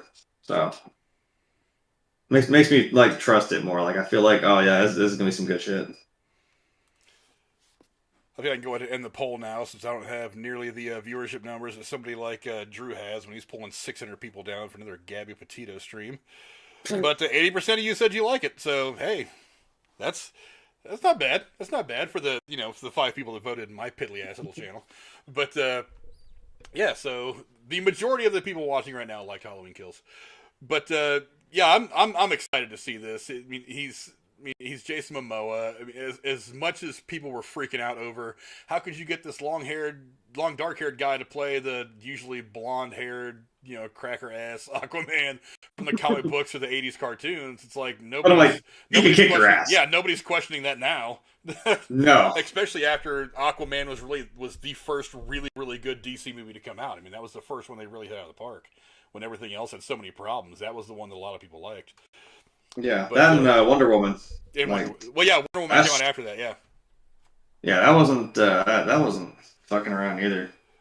That I think I saw that little clip of I did like when I heard they were making an Aquaman movie. I saw a little clip of I didn't really know who Jason Momoa was, and then it's like a thing where he walks up, someone hands him a fucking beer off camera. He's like, "Hey, thanks," and he picks up an axe. He's like, "Hey, I'm Jason Momoa. I like drinking beer and throwing axes." He fucking takes a big chug and boom, throws it in there, and he's just like, "Fuck yeah!" I'm like, "That's Aquaman." Woo! I need to. I'm like a Firefly reference. I'm like, I'll be in my bunk. Damn, all right. We even got like, Peter. All right. We even got Peter Parker in the chat. Hell yeah. Oh fuck. All right. Hey, do you want to explain the fucking? Is Tom Holland there? Is fucking? Yeah, he's one of the guys from the Derailed crew popping over here to say what's up. What's going on, Peter Parker? But nice. Yeah, so I mean, let us know what you guys think about Black Adam and Aquaman in the comments below. Let's move on real quick. I don't want to talk about this in very long because I got to be honest, this is the least interesting thing that DC's got coming. And that's Peacemaker. I got to be honest. I am. Dude, I cannot. I tried to let the threshold of like this is gonna be goofy, and I know it's gonna be goofy and stupid, and I know it's gonna be goofy and stupid, and it's John Cena, but I'm like, what in the fuck are we doing? Why? Well, I mean, why did we set up all that shit? We went through a fucking Suicide Squad movie to another goddamn Suicide Squad movie to then just, woo, we're going this way with John Cena. Well, I didn't see that, did you? Did coming? I didn't see him coming, but I did. Hey, nobody did. But look, I liked the Suicide Squad movie. I liked it way more than I liked the first one. It was so much better put together. I might still fight you on that. I don't know. It had its holes. I didn't hate it. It had its holes. I'm not gonna lie, it had its holes. But overall, I thought it was a fun movie. Yeah. The Peacemaker character was the least interesting character in that entire fucking movie to me. It's like the dirty guy who throws polka dots. I thought was a better character. Yeah. The girl who whistles and makes rats do shit. I thought was a more interesting character. Yeah. And of course you can't beat fucking Harley Quinn and fucking Idris Elba. Harley Quinn, Idris Elba, and what's his name? Rick Flag. Yeah, Rick Flag. I don't know why. Rick Flag was fucking better. I was forgetting his movie name. I know Henneman. He's been in a lot of stuff that I've watched, and I've liked him in a lot of stuff that I've seen him in. But it's like those characters were good. But I'm like, dude, the least interesting character in the entire movie to me was Peacemaker. He was cartoonish. It's like so many of these guys were significant, serious in their roles, and then you have this goofy, dumb character in there making badly timed jokes. And it seems like, dude, even in the trailer, they went to this trope that they went to in Suicide Squad. It's like 50% of the trailer is John Cena and his tidy whities. That's how you're going to sell the movie? It's like, really? It's like, forget the fact that the story is going to be kind of shitty and John Cena's still not quite the actor we'd like him to be yet and stuff like that. But hey, here's John Cena's ass in a pair of fucking underwear, tidy whities in front of the looms. So we're going to take away from all this other stuff that we don't want you to notice. Here's John Cena's ass in some tidy whities. And he's dancing around and getting into a fight or something at one point. I'm like, come on, dude. Just stop. It feels... I don't know. I don't know if it's just me. Is it because it's John Cena? Or is it John Cena trying to be this goofy, whatever they've melded this thing into? I'm like... Is that why? I'm like, imagine, I don't know, who else would you maybe want to be Peacemaker? I'm like, would it be better? I'm like, you can still do goofy shit. But, I mean, even if he was supposed to be the offset, I mean, there's always that weird, I don't really know what to describe Suicide Squad as. There's always that kind of weird, there's a quirky quality to it. But it's still got some dark shit because it's DC, there's some serious stuff, there's some comedy. But I'm like, it felt so far off the spectrum that I'm just like, Jesus, I think the Earth might be flat. It kind of fell the fuck away. A little too far. Yeah, I don't know. It just rubs me the wrong way. I don't know why. I'll probably look if it's gonna be a straight up comedy. I'll be okay. Okay, fine. If it's gonna be more comedic than it's supposed to be a serious DC thing, then fine. But if you try to give this goofy ass character who's got a comic book looking outfit compared to what everybody else had, with the exception of maybe Harley Quinn. She looks a lot like she looks in the comics. She's always been eccentric. But even she still pulls it off in a dark manner, you know what I mean? And that gritty style that they want these movies to be in. But if it's going to be a straight-up comedy action thing, great. I'm okay with it. That's fine. I'll watch it. I'll enjoy it for what it is. But if they're going to try to make him like a real hero, it's probably not going to work. Not in my opinion. I could be wrong. What do I know? I'm an idiot. I'm an idiot with a small YouTube channel who doesn't know shit. But I just looking at it from my perspective, I'm just like, whatever. Now, I did think it was cool that they had the big hairy guy who, like in the post-credit scene for Suicide Squad, him and the other girl go in there and realize that he's not dead, and they see him in the hospital. Like, he's in it. Now, one thing I did like is it's got the girl that played Tasty in Orange is the New Black. I love the shit out of her. I love her. And she looks like she's going to be kind of awesome in the show. True. So I will give this, if it's going to be a comedic thing, a little bit of a offshoot from the Suicide Squad stuff, it's going to be a little more goofy than serious. I'll give it a go. But see, I'm looking at the chat. Like, someone's like, leave fucking John Cena alone. He's been my idol. Like, no, look. I understand and like I think what Rachel was saying is what I'm saying too. Like. What'd you say? He's funny outside of trying to do movies. Just don't like him as an actor. He was better at the wrestling thing. I'm like, yeah, that's the thing. You're playing a fucking character. Well, you can do goofy shit. You have a whole persona. That, like I said, you have the fucking you can't see me. You sit up there and do that all day. I don't know. It's a big act, and I get it. I'm like, maybe it's a little too wrestly for me. Maybe that's what it is. Maybe that's what bugs me about it because I'm trying to unsee. I almost made a joke and didn't realize that. I'm trying to unsee John Cena. Fuck it, full send. I'm trying to unsee that it's John Cena. I'm trying to permanently hold my hand right here so I can't see John Cena. No, I mean, look, the Rock originally when he started acting had some tough roles. I know. That weren't very good. The Scorpion King. The Scorpion King was a great concept. He wasn't great in it, but I think he's kind of. I think he's kind of figured out a way to make sure he picks the right roles and is involved in the creative process enough to where he finds roles that fit him. I personally think The Rock is not a very good actor. I'm sorry, he's just not. He just happens to pick the roles that fit him the most. The Rock cannot play one of the roles in Heat, in the diner scene. If you put The Rock in that, he's going to look like an idiot. Yes, he's so out of place. So if you put The Rock and John Cena in that scene, that entire movie falls apart. That entire movie is just pure garbage. But you're not asking him to be De Niro or Pacino. Just let him do what he's going to do. So like I said, if this is going to be a straight up comedy, I'm into it. I'm okay with it. If it's going to be comedic, whatever, maybe make it kind of like what Marvel had done with some of the stuff on like Netflix and Agents of S.H.I.E.L.D. and stuff. Make it loosely connected to the larger universe to where you kind of tell these ancillary stories a little bit, but not really a big part of what's going on. Like he's not going to go fighting, Doomsday or anything. Or Darkseid for that matter. Or Darkseid or anybody. But yeah, I mean, if that's all it's going to be, then fine. But I'm not watching this expecting to see the best that that DC can throw at us. Is all I'm saying. Anyway, any final thoughts on Peacemaker before we move on to the really important stuff?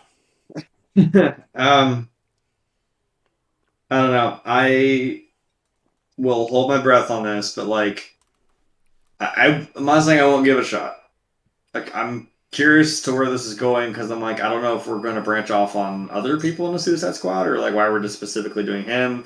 Like you said, is this John Cena's chance to maybe try and get into this acting thing or be this goofy fucking anti-hero thing? Whatever Peacemaker's supposed to be, I don't know. Yeah, I don't know what Peacemaker's supposed to be either. I don't think Peacemaker knows what he's supposed to be either. Well, I mean, like I said, if it's just going to be straight up comedy, I'm fine. But that's just me. But anyway, I care about what you guys think. So go down in the comments below. Let us know what you guys think of the Peacemaker trailer. Are you guys going to watch it? Are you guys confident it's going to be awesome? I'll watch it when it comes out. But if by episode 2 it is tried to be something that it's not, then I'm just going to be done with it. But let's move on to the big talk now. And holy shit, that Batman trailer. Wowzers. Okay, hold on. Yes, and I know you just said Batman, and I just dead stopped. Do we need to... Okay, what you might need to do, Frank, is put a big graphic right below me or here with just my name on it. Because Peter Parker just said Frank and Mr. Fallout t-shirt guy. What? Am I a joke to you? Hey, everybody else? I have a name. Holy shit. It's even in the description. Right. Like, I mean, again, he may not know who the hell I am either, Frank but Rose has no reason. Jeremy. Frank is joined by Jeremy. Rose has no reason. He's been on the damn show with me. That's different. Really. And it's not like that one I can't forgive. Yeah, and that was the video game movie show. That was one of our best discussions we've ever had. Nice. Tell you what, I'll do this. We'll add text. Just there. God damn it. Is it gonna... I'm sitting here. I'm gonna see it pop up. I need to put it in all caps. Oh no! Make it like a marquee. Just come across the... I knocked my camera over almost. Holy shit! There. Well, you know what I used to do is I used to put there. Now it's up there. Jeremy. What I used to do is I used to put like when I was first starting to get into doing all the headier graphics and stuff, is I'd put everybody's Twitter handle down beneath their name. I don't know if you remember I used to do that. I just got away from it. It just cluttered the screen. I got to the point where I didn't like the way it looked. But, I don't know. You can maybe fit it underneath our little things or something. I don't know. Maybe. Next time I rework the main graphics, this page that we're on right now, next time I might try to work something like that in there. But anyway, so for those of you who don't know, his name is Jeremy, or you can call him Grim Tuesday 23. That's what he is across all platforms. Or you can just Grim for short. That's what just everybody fucking calls me, is Grim. Oh yeah. But I'm just breaking your fucking breaking your spider balls there. your balls there, Peter Parker. Yeah, I got you. Try to trip out your spider sense. Oh, for fuck's sake! There it is. I can see it now. God. The Peter tingle. No, it's also in the fucking. It's just in this white fucking plain ass text. Damn it.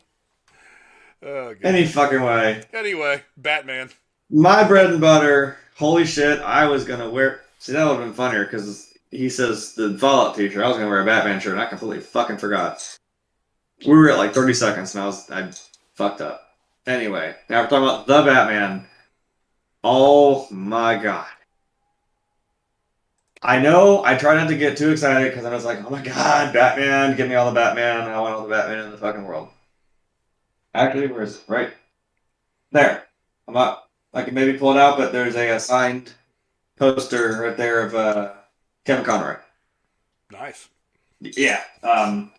Actually, I changed up my pops a little bit. That little top, that chair, that entire thing is all just Batman pops. Just that specific shelf. Nice. With the Michael Keaton battering in the center. I have. Where's my? This one right here is the one that's got like the dark and gold.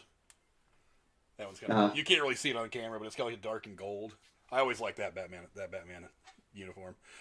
But cool. but the trailer though. I mean, I know. The trailer was bigger than all of our pop figures combined. And trust me, if they make a pop figure of this one, I am going to nab it because there are a lot. So it's right out of the goddamn gate, we figured out who the villain is going to be in this one. It's going to be Riddler. I'm very excited for that because I'm like, look, I know we have goofy, campy Jim Carrey. It fits in that aspect. You want to talk about that movie because it's But this looks like it's going to be some like dark, like psychological type of shit. Because I mean, that's what he is. That's what Everett Enigma is. He toys with Batman in this way that fucking all these riddles, all these clues, and all this shit. I mean, if you fucking run circles around the world's greatest detective, I mean, goddamn. You know what I mean? So I'm excited for that, and I'm assuming this woman that we saw is supposed to be Catwoman. Yeah. It seems like. So I'm always excited to see that because it seems like there's that dynamic where they kind of. There's always that dynamic of her and Bruce Wayne kind of playing with each other, and they kind of have this thing for each other. So I'm excited to see if that kind of plays out. Andy Serkis is fucking Alfred. I mean, do I need to say any more? Oh yeah. Oh yeah. And there's always something because people always ask me. I always say I'm like, there's not different iterations. Well, there are multiverse things that I'm not about to go into about Batman, but there's an arc of Batman to where like how was it Arkham? There's an arc of Batman where I know I'm gonna keep the joke rolling where it's from beginning to like when he's younger to when he gets older. When he's older, old Batman I think is one of my favorites is because he does not give a fuck anymore. He will straight up kill you. It's really dark. That's probably the darkest and grittiest shit you can get to is like when he gets older and shit, like with his son Damian. So she asked me, like, Rachel's like, oh, does this Batman kill? I'm like, I don't think so. I don't know because I'm like, this one just seems brutal as shit. And I mean, like, Pattinson's bringing it the fuck out. This is gonna be some really dark shit. And like, Pattinson looks a little younger, so I don't know if this is kind of him getting into it. Because like when he gets into it more and he kind of gets his shit together. Like, say, after Gotham, like the show Gotham, like when he's first starting out, like, this is him trying to get into his groove. And someone said, like, oh, Batman's going some dark shit to try and catch the Riddler. I'm like, well, you might have to. I mean, when he just sits there and growls out, like, I'm vengeance, and he just beats the fucking shit out of that guy's face, I'm like, oh, damn. Here we go. This is the Batman I want to see. Also, that Batmobile looks sleek.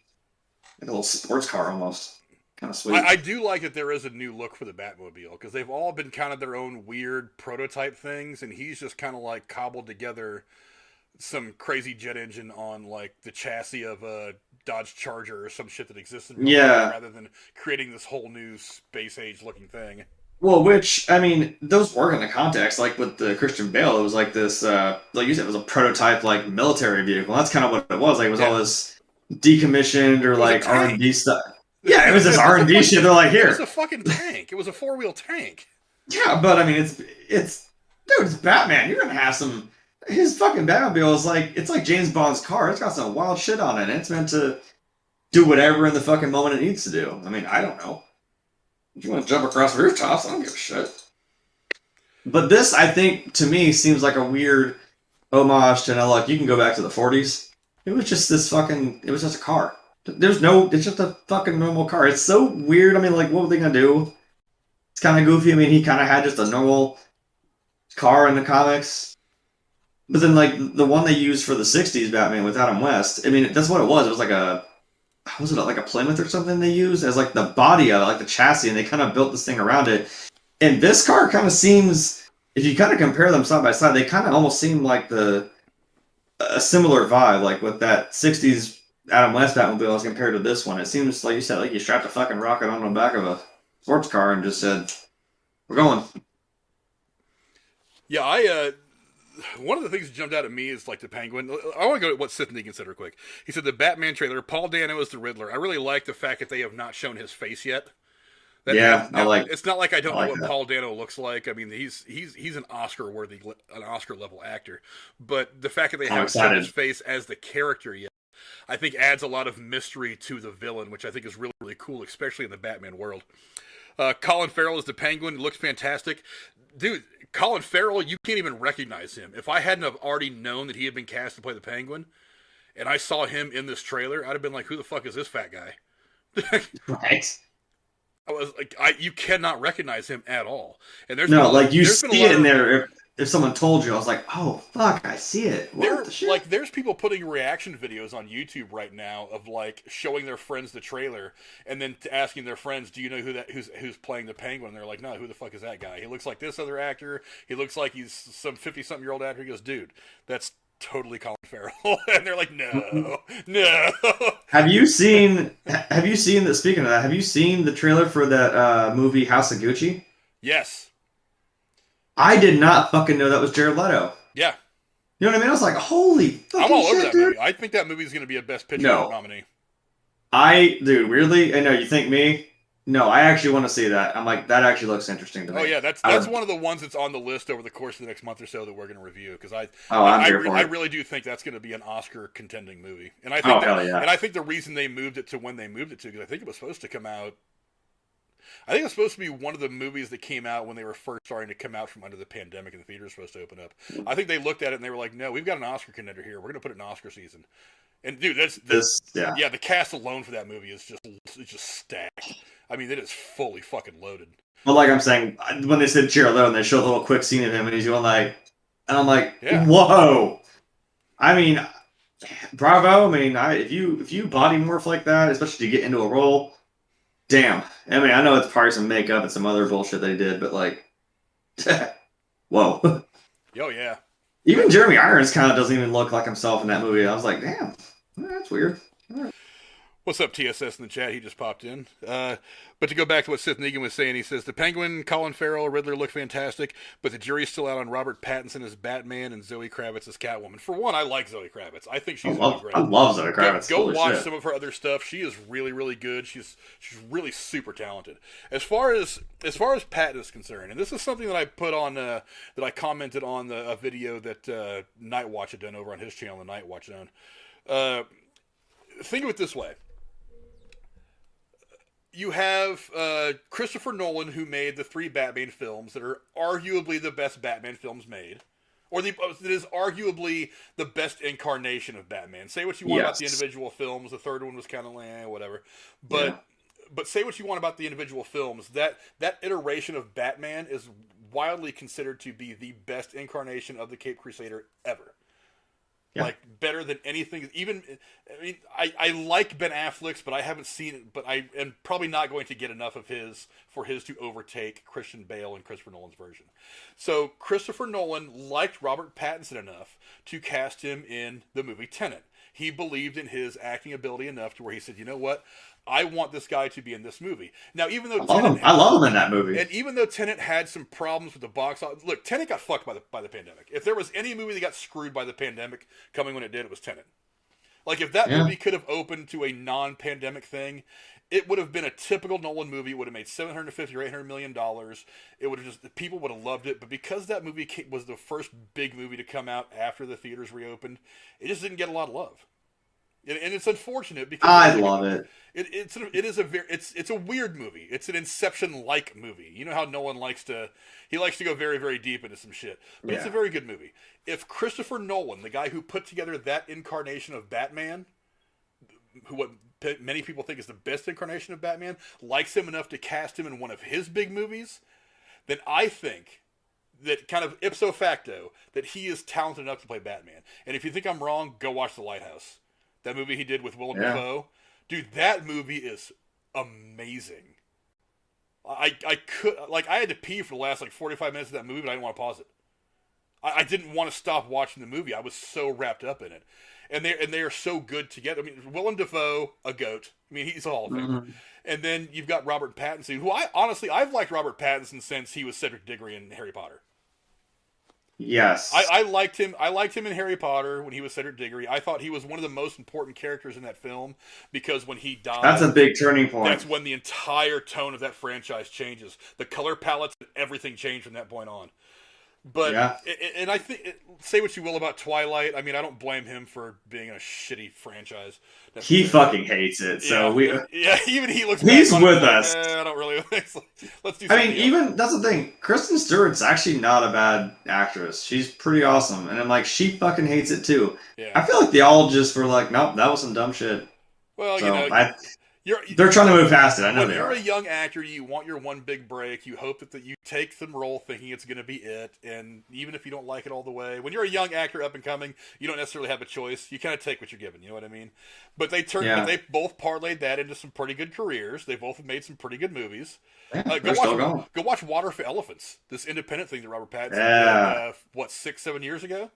It's a good movie. I think so. I mean, dude, he delivers in that movie.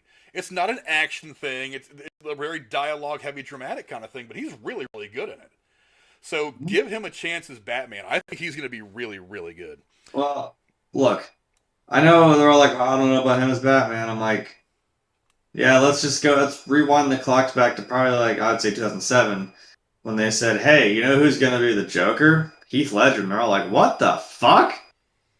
This pretty boy? No. And then he killed, I was saying he killed it, but bad taste. But, I mean, he knocked it out of the fucking park. Not a single person will sit there and ever probably bash on his fucking portrayal of the Joker. And I'm like, yeah, and you all doubted. Yeah, but also one of the things that really jumped out at me about the trailer itself is that final scene, like when he comes out of the flame, the Batmobile comes out of the flame, yes. And he hits the Penguin and turns him over, and you see as that Batman logo starts to close in on the screen, and it's upside down. You're seeing it from the Penguin's point of view, and he's just slowly walking. Dude, that was something straight out of a horror movie. I mean, that to me was. I think he had his helmet off too. He just walking towards this dude. That to me is the person who is trapped, while the Michael Myers character is just slowly walking up there to finish the job and he's building fuck you up. That's what that scene reminded me of. Was something straight out of a horror movie, and I dig that because this is supposed to be a very, very dark character. So I'm like, I dig that. I dig that visual. I dig the trailer. It works. I, for one, am really excited about this. I don't like the fact that DC is going to have 9 different Batmans going in 9 different universes. Where the hell they're like you said, when you're like, oh, set up Batman, I'm like, we've set up Batman so many times. I don't think we need to see his goddamn parents get killed again. We know what he does. Same with Superman. We know what the fuck happens. Krypton goes boom, and then here he is. I don't know. Yeah, but you can do a quick yep, cool, parents dead, he becomes Batman. Cool, gotcha. I don't know if he kills, but he's definitely not fucking around. So I want him to kill. I think the Batman is better when he kills. That's what I'm saying. I don't think we've had one on screen that does it. I'm like, if he does, I'm not mad. Well, honestly, I'm not mad. I mean, doesn't he say to Alfred? He looks at him and he goes I don't care what happens. I'm like, I think he's pushed to his point of where he might actually end up killing somebody. Well, you got to remember what Batman we're getting. We're getting not the year 1 version of Batman, but something just after that, where he's still kind of coming into his own. He's. That's what I mean. What I get from what I've seen so far of Pattinson's portrayal is that he's still dealing with the anger stage of grief from his parents' death. And so many times people can get stuck in one of these phases of grief. I've always felt like, as a whole, and I think maybe this character is going to examine this a little bit more, is that as a whole, Bruce Wayne / Batman has always been kind of stuck in the anger phase of his grief. And that's because he was stuck in that phase of his grief. That's what led to Batman becoming. So I kind of always thought that was kind of a Batman thing. But I think we're seeing the early, this part of it where he's trapped in that stage of grief. And he doesn't know how to get out of it. The only thing he knows to do to deal with it is to go there and just start bashing heads in the middle of the night of everybody he finds committing a crime. That he doesn't know how to control that grief and channel it in a way that's going to help him become the Batman that we will see when he's in his 30s, in his late 30s, Yeah. 40 or whatever like that. So, that's his peak. So I'm he hoping gets he uses the fear to the right effect. Yeah, I'm hoping they're gonna do with this kind of what they did with the Joker. They're gonna make it a little bit more of a character study rather than just a straight up comic book movie. Let's really delve into like his psychosis, everything he feels after this. If you're going opposite someone of like you said, like not the Penguin, the Riddler, that's gonna be one that's real. Like that's one that's gonna test your fucking patience. Like especially like I said, where he's at right now. Yeah, it's yikes. Yeah. But anyway, go down in the comments below. Let us know what you guys think of the trailer that came out for the Batman. The trailer looks dope as shit. It comes out, I think, next spring. I was kind of glancing at the release calendar for next yes. year. Yeah, it comes out next spring. It comes out next spring amongst a slew of big movies. Even though Marvel moved most of their stuff back, I mean, next year is going to be a busy, busy year for DC and Marvel. So I'm really excited to see what they're going to bring. And I'm really excited to see what they're going to do with Robert Pattinson's version of the Batman. I think it's going to be pretty awesome. But, I'm totally in for this one. Oh, yeah, me too. But the last one I want to talk about before we get out of here is, and to me, more Batman. This is the one that blew me away the most. I know more people were blown away by Batman than they were the Flash, but there was so much to unpack in that Flash trailer. There's a reason to be excited. Yeah, I don't know. Wow. I mean, for one, you saw that specific cow. I'm like, oh, even before that, as the trailer starts, you hear this voiceover of Michael Keaton as Bruce Wayne or Batman. We didn't get a chance to see his face, talking to Barry Allen, saying, "So you can go to any universe, any dimension. Why are you here trying to save this one?" And that kind of sets the tone for the whole Flashpoint thing that they're doing in this film. I thought that entire trailer just blew my mind. I thought it was better than the Batman trailer. Honestly, I mean, a lot of people think the Batman trailer was the big one. I think this one actually had way more a lot of weight. Shit in it. There's a lot of weight to this. I mean, I don't know which one's better either. I mean, honestly, I love the Batman, but this one had me super fucking excited. Yeah, like he said, what do you like you said, if you could do anything, go anywhere, why are you trying to do something here in this one? And I know we all heard, okay, Michael Keaton's coming back as Batman, as his Batman. I'm like, I'm saying no more.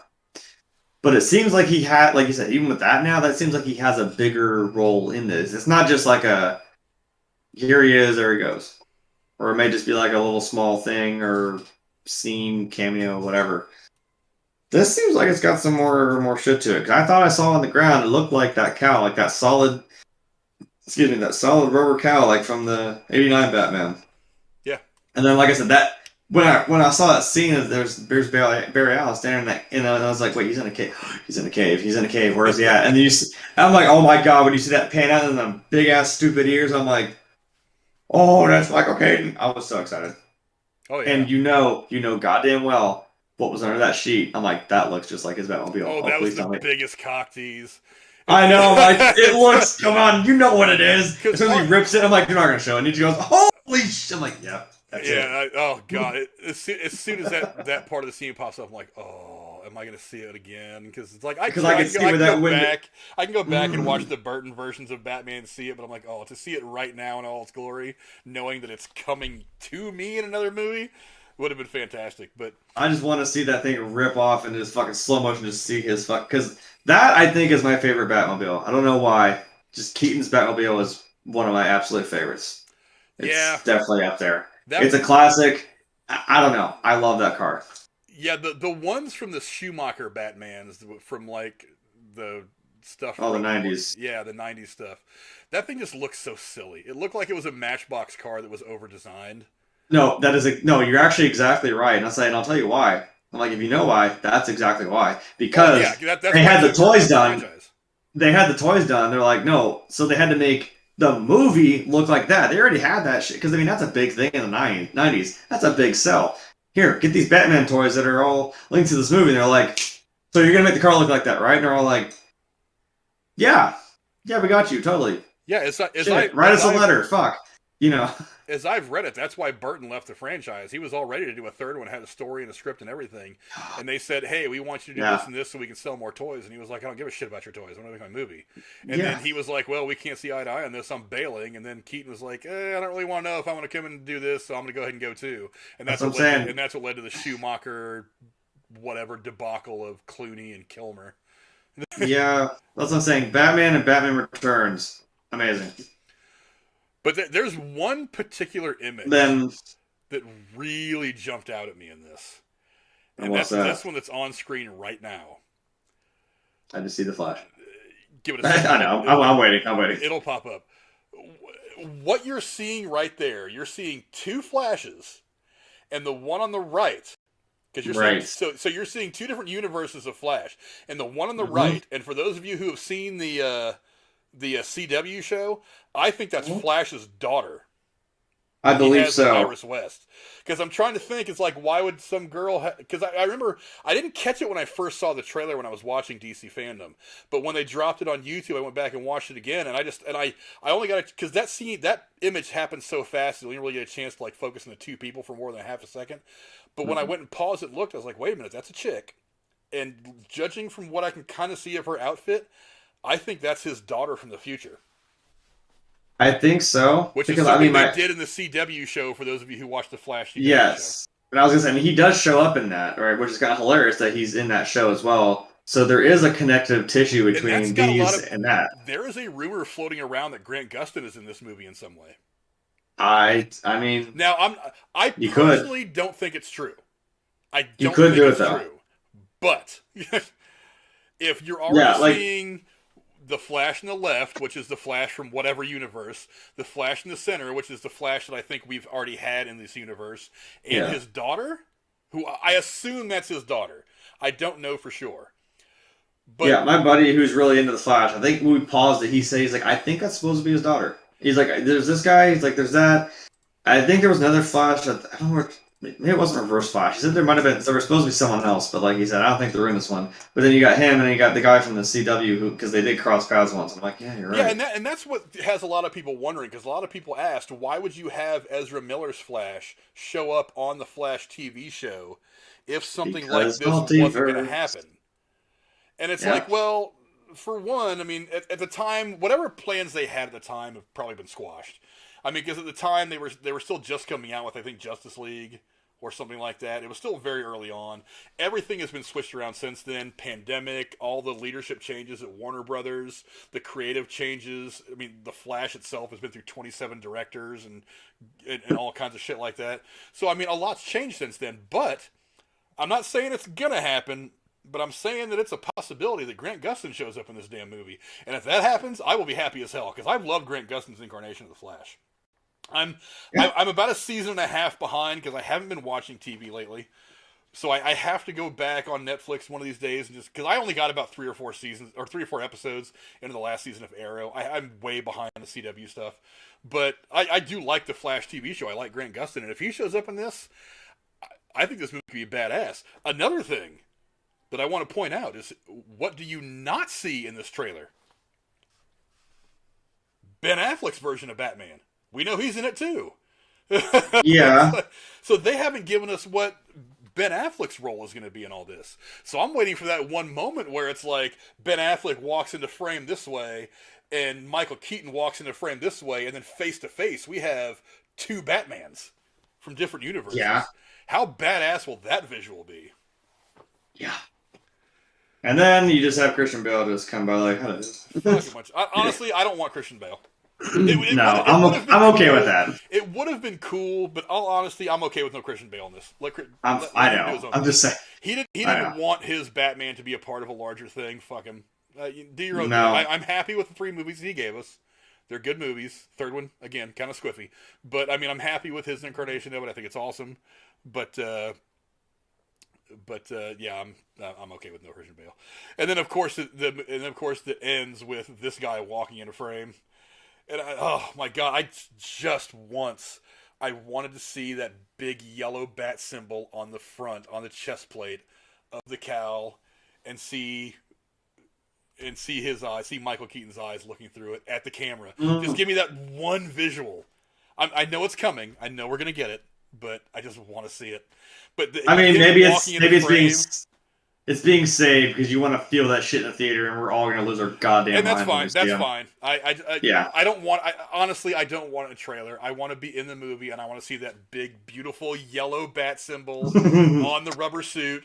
No bat nipples, and just dude walking right up to the camera, coming out of the darkness, and then he's just standing there against the dark background. And but it was a great visual as well when he walks into frame. This picture that you see on the screen right now, as he just walks up into frame, you see the opening of the bat cave, and then you see the ears kind of come into frame, and then he just like walks out front. I was like, oh, that is great. And then of course it ends with the scene where he's taking the cover off the Batmobile. And just like we were saying, as soon as you see it, you're like, I know what's under there. And then he goes to pull it back. It cuts to black, and all you hear him say is, holy shit. Right. Yes, that's my reaction. Right. Very good. That's going to be my reaction when I see it. I'm like, oh, holy shit. Oh, yeah, I am so stoked. Look, you know what? I'm fine if you save the big reveals like that for the actual movie, because, I mean, I will still be just as goddamn giddy seeing it. Absolutely. But yeah, any final thoughts on the Batman trailer or the Flash trailer that we've talked about? Oh no, I'm excited. Dude, I am. I'm super excited. Mm-hmm. Look, I think dude, I hope that DC's found the right footing. I think they have. Wonder Woman, the first Wonder Woman was good. Aquaman was good. I like the second Wonder Woman. I know a lot of people shit on it. I thought it was a pretty good movie. For what it was a good movie. It was just a continuation of her individual story. I think they're on the right footing now. The big question is what Batman is part of this DC universe anymore? I mean, well, see, when they keep is that this whole Flashpoint thing they're doing in the Flash is meant to reset this entire DC universe, so they can start with a new Batman and a new Superman. That's where I was going, because I'm like, you can have this cataclysm of like, you guys in Marvel and in DC, you have these characters that can do this kind of shit, and you can make it work with multiverse and be like, oh yeah, it's totally this guy, because you're here now to stay, right? Yeah, cool. Sign him a check. But I know that's why they're there. But that's what I'm saying is how are you going to, for Batman specifically, it's like the only Batmans we have right now are Ben Affleck, Michael Keaton, and we're not going to say Christian Bale. Robert Pattinson. Fuck Christian Bale. I fucked you up, didn't I? I'm not going to include Christian Bale. But it's like, so which one of those three guys exists in the universe moving forward? Ben Affleck. I'm going to rule out Michael Keaton because I think while he can be a father figure, a parental figure, as a consultant of some kind to the Justice League, I don't think he can keep running as Batman. And I don't think Michael Keaton really wants to. So I eliminate him. No one wants to have fun with it. Pattinson, they've already said 1,000,000 times that he exists in his own universe, and they're not going to do a Justice League thing with his character. So that just leaves Batfleck. And where are you at, dude? What are you doing? Did you work something out with Ben Affleck to make him want to come back? Because that whole breakup was ugly. Yeah. And it was public, and nobody looked good. So did Walter Hamada sit down with Ben Affleck and say, hey, I wasn't here when all that shit went sideways. People like your Batman. I've heard people say that the script that he wrote for Batman was going to win an Oscar. They said that is the Batman movie that we all want. And that the powers that be at Warner Brothers shit on it. But I mean, I'd love to get a hold of the script. I mean, I've looked online to try to find like bootleg copies of it. I would love to get a hold of it and read it, because a lot of people in the industry said that movie was probably going to win an Oscar. They said that script was that damn good. Stop fucking shut up. But I mean, so now there's this. Now again, we have no idea what's going on with Henry Cavill. Is he gone? Is he still around? Has something been agreed to and they just haven't released it yet, which is something that these places do? That's what we were also talking about, me and my buddy, when we saw this Flash thing. We're like, so what the fuck's going on with Superman? Like, what are we going to do? Yeah, it's so what happens? There's this whisper that they might try to move on with the Justice League and not have Batman Superman. That would be terrible. How do you not? No, I mean, you might as well throw Wonder Woman out the window. Fuck her. Now, look, I kind of get... Now, the way that it could be done, I understand, because we're dealing with this in Marvel right now. The Avengers are going forward presumably without Tony Stark as Iron Man, without Captain America. without Black Widow, without, because a lot of these people died. So, but we still have an Avengers. They're just new characters. The question is how do you move on from these characters? And we barely got a taste of these people. It's like we didn't have them for 10 fucking plus years, like we did with Marvel. They didn't even call it like a Justice League thing until the very end of the Snyder Cut, when you see them in that burned out building that used to be Wayne Manor. And yeah, like, or they're making the Hall of Justice. Yeah. I'm like, oh, they never did it. Yay! That's the only taste we get of the actual Justice League. And you're just going to pull Superman and Batman right out of it? The two biggest superhero characters ever? Yeah, and then you have Martian Manhunter come down saying like, "Hey, there's more." I'm like, "What? Hold on, don't fuck with me." That could have been a thing, and now you're going to throw this all out the window. Yeah. I don't know, man. I don't know. All I know is that Batman and the Flash got me super jacked up about some of the stuff that's coming from DC. And I think we get all these films sometime late next year. I'm ready. I mean, The Flash we were supposed to have back in 2015. That movie's 7 years overdue. Can't really blame that one on the pandemic. They were just dropping the ball on that left and right. Yeah. But I'm really stoked about what's coming. Go look in the chat real quick. See. Rachel says, Pattinson, I feel, will be able to express the darkness of the film. Just seeing his other work outside of the infamous Twilight. Like I said, he's got talent. I think he's got range that he hasn't even touched yet. He was my favorite character in Tenet. I don't know what it was. Like, just he had this kind of cool, but like kind of badassy persona. They felt like I could feel like they were good buddies at the end. And the fact that he was like, yeah, we technically already have, like, this is the end for me, but it's only beginning for you. Like, yep, I'll see you when we get back around again. I was like, no, come back, please come back. He's gonna die. Come back. Yeah, I sad. I feel like Pattinson's gonna do okay. I really do. I mean, I'll read my own comment like a vain asshole. That's what I said. I'm like, he fills up the suit, and he does play that dark persona really well. I think it works. Going down a little bit more, Seth Negan says, so far Michael Keaton is my favorite interpretation of Bruce Wayne, while Christian Bale is my favorite interpretation of Batman.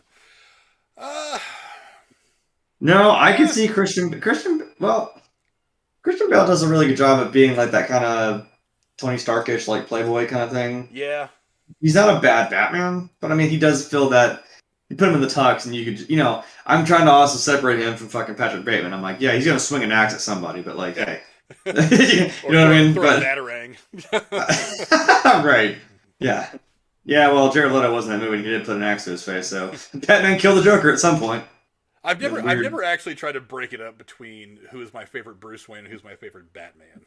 I really feel like Ben Affleck would have ended up my favorite Batman if we could have gotten more of him. Because, and look, I was one of the people that was shitting on them for casting Ben Affleck.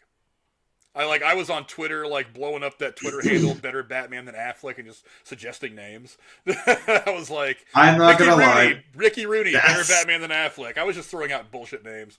I was like, the turd that I left in the toilet, better Affleck than Aquaman. I did that same exact thing. Someone told me that, like, when it first got announced, I mean, this is years ago, like 5-6 years ago, they just Laura looked at me and said, doing her phone, like, Ben Affleck's gonna be Batman? I flipped the fuck over, I'm like, what? Like, out loud, I was like, what in the fuck? I don't know, I'm pissed off, I'm going to bed. I was like, well, okay. But, look, I ate my own fucking words. I mean, I ended up liking it.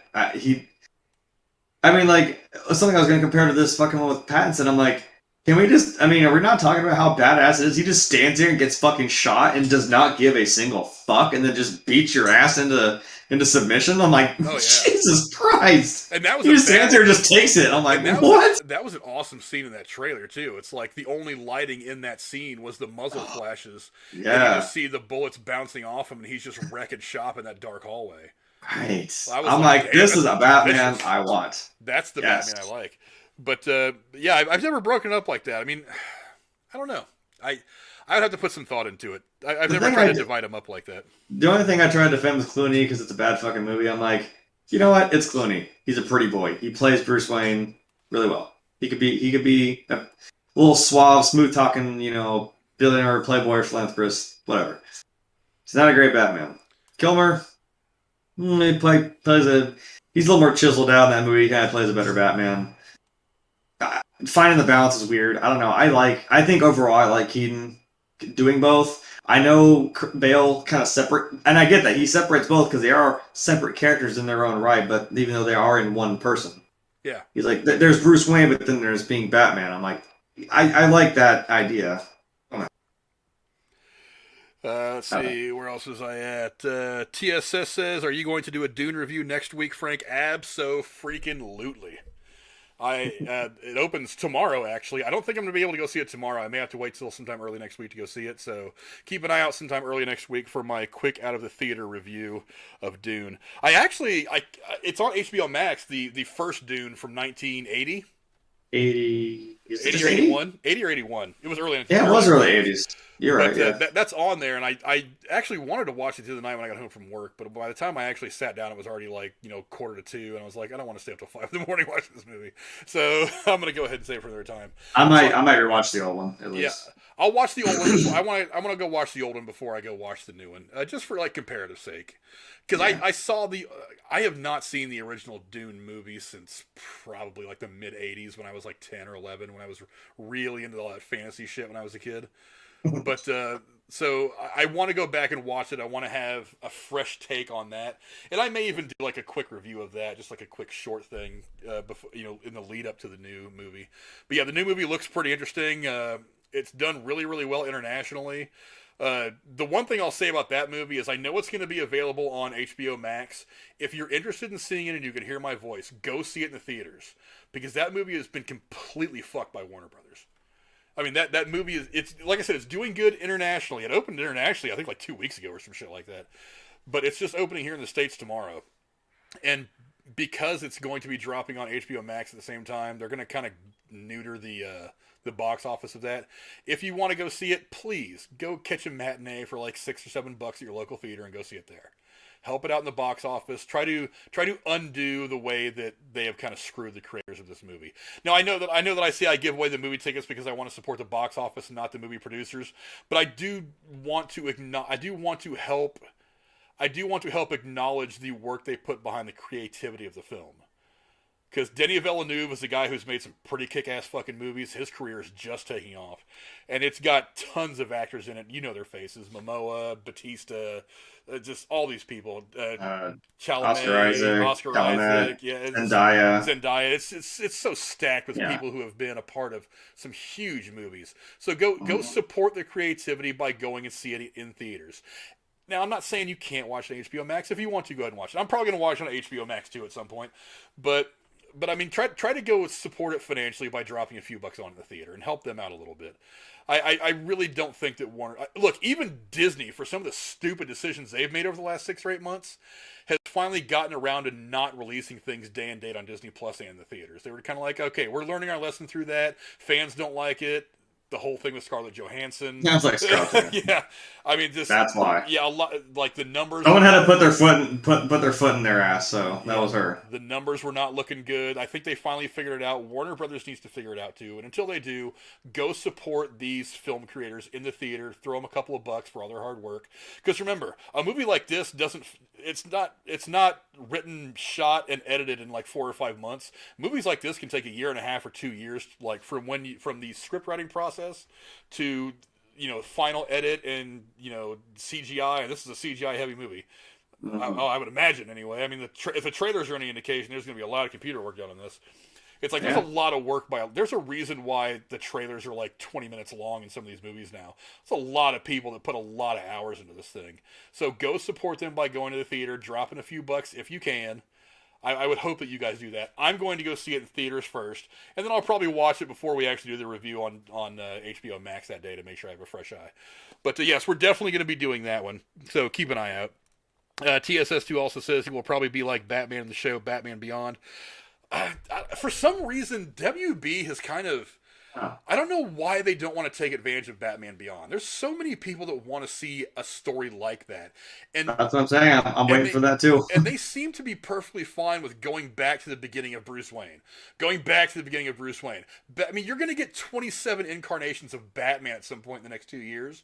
Why not let one of them be Batman Beyond, where Bruce Wayne is the elder statesman, the consultant to this new guy Terry McGinnis.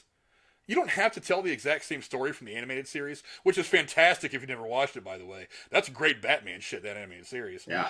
And I'm not big on a lot of animated shit, but that animated series is fantastic. But, yeah, that's a great way to tell a fresh take on Batman, and not the same old, oh no, my parents were killed in an alley. Oh no, now I have to go fight the Joker because I'm so angry. I'm scared of bats. I'm going to make everybody else scared of bats. There's only so many times you can tell me that story before I'm like, I just don't care anymore. Look, I love Batman, but I'm also like, okay, I've seen this before. Yeah, I want something new from them. Let's do Batman Beyond. Let's do Red Hood. Let's do some fucking Owlman, for fuck's sake. Let's do the multiverse shit. I don't give a fuck. You know, and on that note, Sith Negan asked an interesting question. How many years will it be until we get Justice League 2? Jeremy, what do you think? Well, since they gave the middle finger to Zack Snyder gave them the middle finger back, and then it just went nowhere. I don't know. It's going to be a fucking minute, because that mess has to be sorted out first. And then, again, you can't have this shit without Batman and Superman, like we were just talking. That needs to be sorted out. I mean, what do you say? How many years? Yeah, you're talking years, son. It's going to be... Oh, I want to be optimistic. I don't know. I don't want to say 5 years. It's going to be a fucking minute. I don't know. We've got... Like I said, we have the cataclysm of, like, you have a multiverse, multi-dimensional fucking time-traveling fucking superhero in your arsenal. That's what the Flash is for. Same with fucking, like, Doctor Strange and shit and then Marvel shit. That's why. I really feel like you can't answer that question until you answer the question I was asking earlier. What's the deal with Batman and Superman? That's what I'm saying. We don't know. Without the answer to at least one of those questions, I think it's really hard to guess about how they're going to do it. My guess right now is that they announce it in 2 years, and we have it in about 3.5. So 5, like I said, I guess. I don't know. I would imagine in the next 3 to 4 years the movie's going to be on screen. Whether it's going to be good or not, who knows? It's like I really hope that Affleck coming back to at least do whatever, even the small role that he's going to play in The Flash, is an indication that maybe they've come to some kind of an agreement that he is going to come back in some capacity. Maybe not for his own Batman standalone movies, but maybe just for some mashup movies or some appearances and other shit. You know what I mean? Kind of like what Marvel does. This guy shows up in this shit every now and again, and this guy shows up over here for a little bit. I mean, I wasn't even mad when he showed up in the Justice League movie, the original. I was like, well, yeah, he exists. I don't know. The hard part, I mean, again, we need to answer the question of Superman and Batman before we can really make a good guess. My guess is they announce something in 2 years, and we have something, we're getting the first trailer within a year after that, at least. That's my guess. But I'm spitballing. I have no fucking clue. No idea at all. I was able to reach back there. If anyone saw me do that shit, I got the thing. Might as well, since we're talking about it. There's my get the lights off of it and shit. There we go. There's my little signed, and of course I had to get the animated series because it's Kevin Conroy. He's that's some of the good animation though too. That's one of the better animated shows. Like I bought, like around the corner, someone had these for sale, so I was like, I have to buy this and have them sign this specifically because this is one of my favorite fucking, like you said, animation shots, whatever. That's one of my favorites right there. And I got this one too. It was like a deal, buy one get like another one. This one's just kind of sweet. I took your name down because it was getting in the fucking way.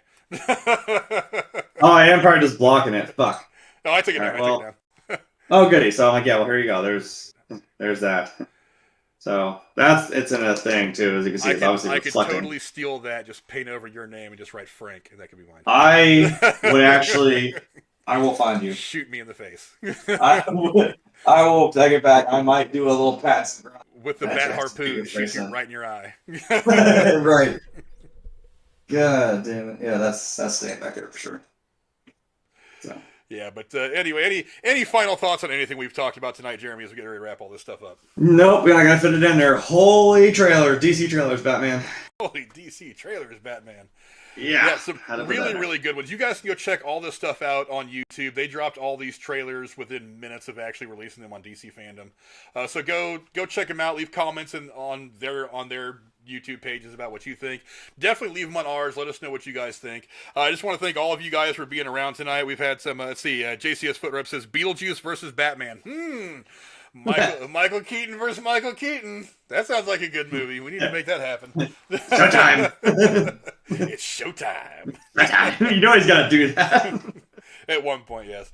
That would be funny. But definitely go down in the comments below. Let us know what you guys think of everything we've talked about today.